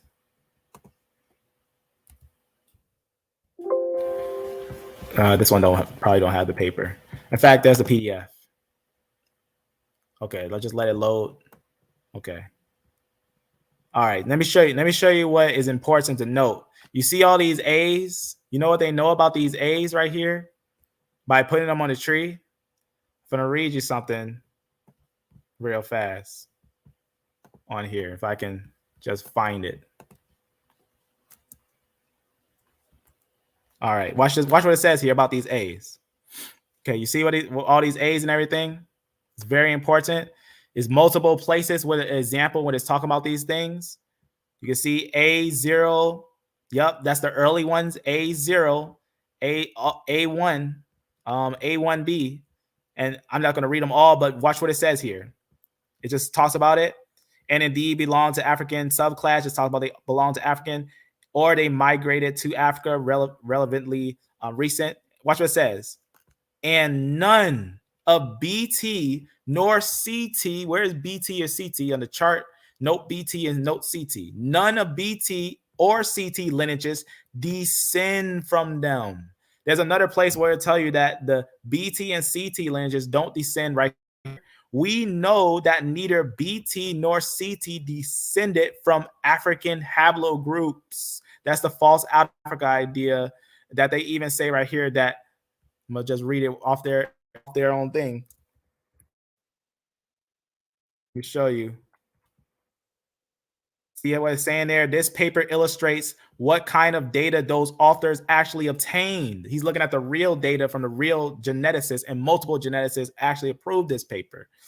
It says, and now they data are bent to prove the out of Africa exodus, because they know that they were bent in data. In fact, they say right here, right? They talk about they were bent in the data. In fact, been, right? They were, watch what it says. Apparently, they were too much focusing at bending the data to fit out of Africa. Because when you actually break it down and look at it, what the geneticists see, they don't make each other the way that you think they make each other. But rather, what you're seeing, go to one on here. In fact, that's it right there, right here. I'll just turn it sideways so it's a little more natural looking. Yeah, upside down. All right. So right here, you see what you're seeing here? If you know a tree, these corners mean nothing. If you know a tree, you can literally make a straight line, because there's many ways to draw a tree. You can draw it with corners, you can draw it with straight lines. There's no lineage that actually is these. They shoot straight down. They shoot straight down. CT is its own lineage. That's important. Nothing makes CT. So again, A and B is its own lineage. A and B is his own lineage. Doesn't make these. A and B is his own lineage. CT and BT are different lineages. That's important. Everything on CT makes CF and DE. These are their own lineages. So just to make it clear, A and B is Hamites. Under CT, you're going to get CF, which are Japhethites, and DE, Yap lineage. Only lineage with Yap lineage. None of these have a Yap lineage, and we know for a fact in genetics you don't gain information. You don't gain information in genetics. You never gain information. You always lose it. That's what a SNP is. It's a mutation. It's a cause of a loss of information, right? It's not a gain of information, but a loss. But the Yap lineage is only in DE. That's very important. So just close that. So I wanted to have a conversation. I'm just gonna close that because we don't. Maybe one day if I get somebody we'll talk about T. We'll talk about T a little more deeper. But as you see, they better come with some information. As I think the brother came with something at least. You know, he knew a little something, not a lot, but he knew something. So right here you can see your Natufian. They have a lot of information on Natufian. Now they do reach into Europe, but there's a difference between being majority in Europe and being majority in the Levant. The Natufians are majority in the Levant, but they do reach up. But the T group is majority in Europe, which they tell you right on their site. They'll tell you right on the site that is. I'm gonna put this one. If you're gonna look up how the connection to the Natufian, look up Sumer. Just make sure I'm showing everything. I'm gonna go over Haplogroup F. I have a geneticist that I want to have a conversation with on F itself, but I had to reschedule because he something had happened with that. So I'm gonna see when that's gonna happen, and we'll talk about how F and is father lineage and his connection to the Japhetic lineages. This one I'll just close. Here. All right. So just seeing if I need to share anything. Close that, right? History is important. That's just on this. All that's going to be on this note about T. If you want a little more information on T, Haplogroup T, this is going to be Haplogroup T, right? It's even connected to the Phoenicians, ancient Phoenicians. So the Phoenicians, the Amorites, the Canaanites, not the Israelites, but the Phoenicians have connections to T. That's very important. So if you know about the Phoenician area, you know about the maps, the Israelite maps, you'll know that the Phoenicians, they got their own area, right? Tyre, Zidon, things like that. Go all the way to even Cyprus and stuff like that. They go all the way to the island. So this is where they are. I'm just gonna close this, as this will be on this note. It's somewhere on this note right here. This right here will be on that note. So we'll just close it. And then T, I think I put this on the note too. So Haplogroup T, this is on the note as well. I'm gonna close that. I'll add these after the live. This one we didn't go into, so I'll just close that. Just everything here, I'll just add to the live. Like this E1B1A, information on E1B1A. And this one is just information of all the people in the Levant. I'm well aware of the history of the people in the Levant, not just the biblical narrative, but the biblical narrative has real people, right? But the history has the recording of the actual movements of those people, as the biblical narrative also is history and has movements of that. But it's a history book that speaks of things to come as well. This I will just copy and I'll put it on this note right here. I'll just put this right here. So this will be for the information of the roots. Where is it? Right. And if anyone has any questions, let me know. Yep. That's right. That's right. That's right, family. Yep. The shocking thing is that I'm unbiased. I'm fairly bring me back. I'm fairly going over these things. I see he's sharing some stuff. Matter of fact, I'm just gonna share the screen. Unfortunately, brother, I told you, I told you not to cuss. You cuss. I can't let you back up. I just can't. I would do the 3 strike. I would, but I don't play that type of game. So I don't play the ball field. But I'm checking out some of these. Yeah, you can see they have, what is this, T? What is this? I'll keep this, but none of these, like for example, T, right? We talked about this. This is from that one site, but thank you for sharing it. But what we see is Chalcolithic, right? The Chalcolithic time frame, right? You can put it down yourself. You can put Chalcolithic. You can put it down and see how old is it. It's not as old as the Neolithic time frame. So these ones don't even have the oldest one. So that's very important. But I'll keep this because it will be beneficial. In fact, I'll copy his ding and I'll put it on this note as extra, because I think it's interesting because it has other groups as well. For example, look at this. Let me show you something. Let me show you something really interesting. Watch me go to the R lineage, right? Let me show you something. Do we find any R lineages in Israel? On this one, you don't. On this one, you don't find any R lineages in Israel. But we do have R lineages in Israel. I can open one up, but I don't know if I want to do that right now. In fact, I'll just do it right now. I'll show you the R lineages in Israel, because we can find different lineages in different places. But let me show you real fast the R lineage in Israel with the people that they called Canaanites, right? They came down and they settled in Canaan. They weren't originally Canaanites, nor are they the descendants of Ham, but they are descendants of Japheth, and they settled in the land of Canaan. Let me see, where is it?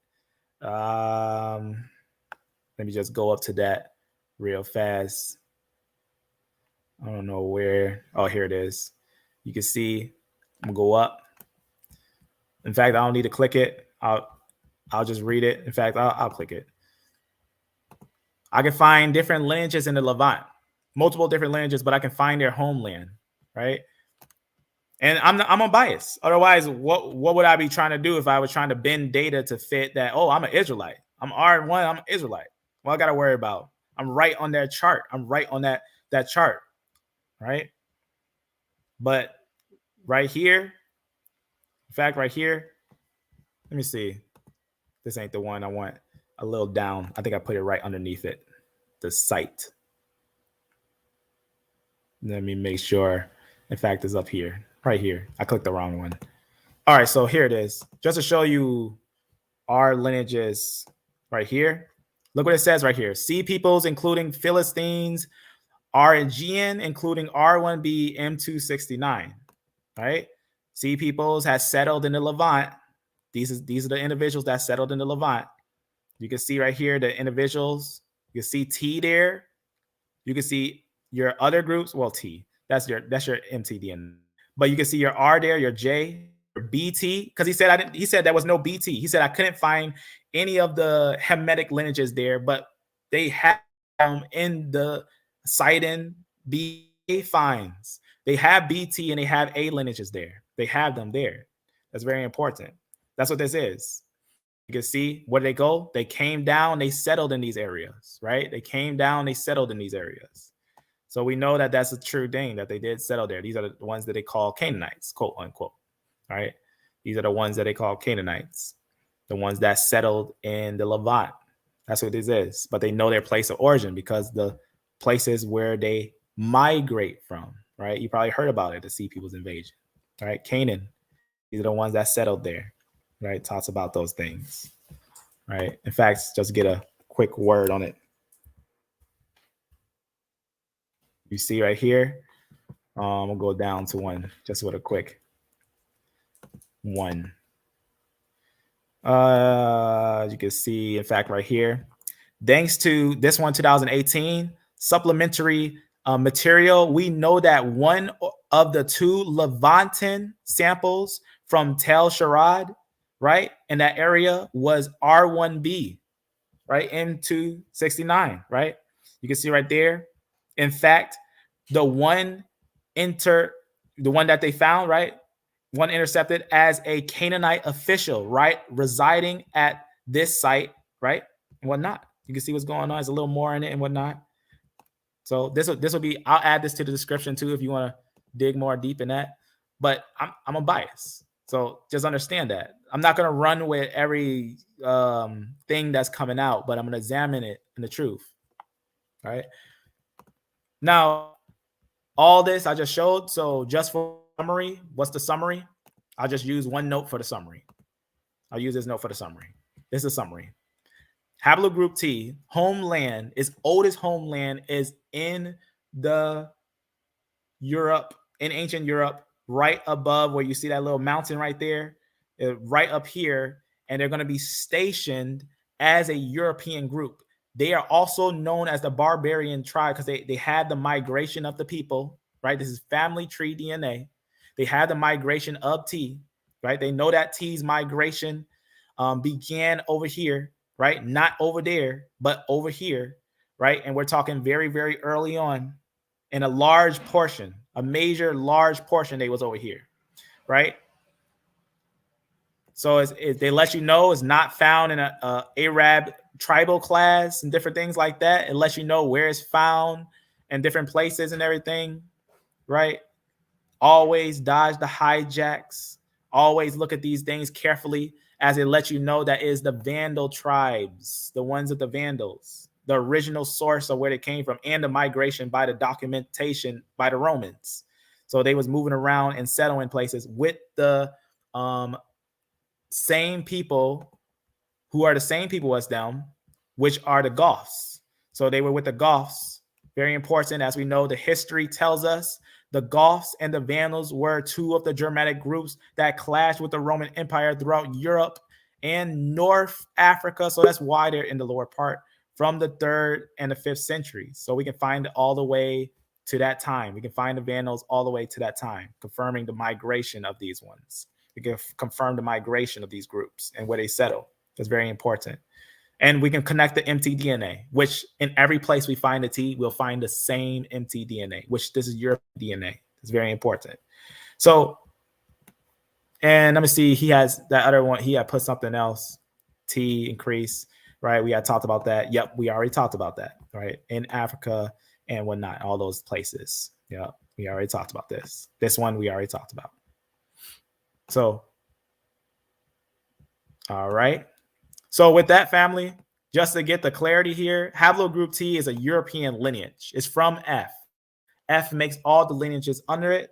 We can find F we can find F and T right next to each other in Europe. So that's one of those things that I myself, I'm always willing to have a conversation on these things. But with that, family, yep, that's right. That's right, family. It's truth. It's truth. But we stand in truth. So let it be known that we're unbiased. That's right. So with that, family, may you have a holy day today, as we will always bring these things out. Hope maybe what's his name? Maybe I'll think about it and have another conversation with him, because besides the cursing, I did enjoy the conversation. I did. I'm not gonna lie, it was fine. He gave me some interesting source, so I like the source trade. So besides that, and it's important to know these things. If you have any questions, let me know before we go. It's all, yep, I already did. Let me see. Just, oh, it's going to come. That's right. 3 strikes. If I asked you, that counts as a strike. And just look at the haplogroups that came from K. It's mostly Asian. Yep, that's right. And LT is a K. So with that, family, be blessed, be beloved, and amen.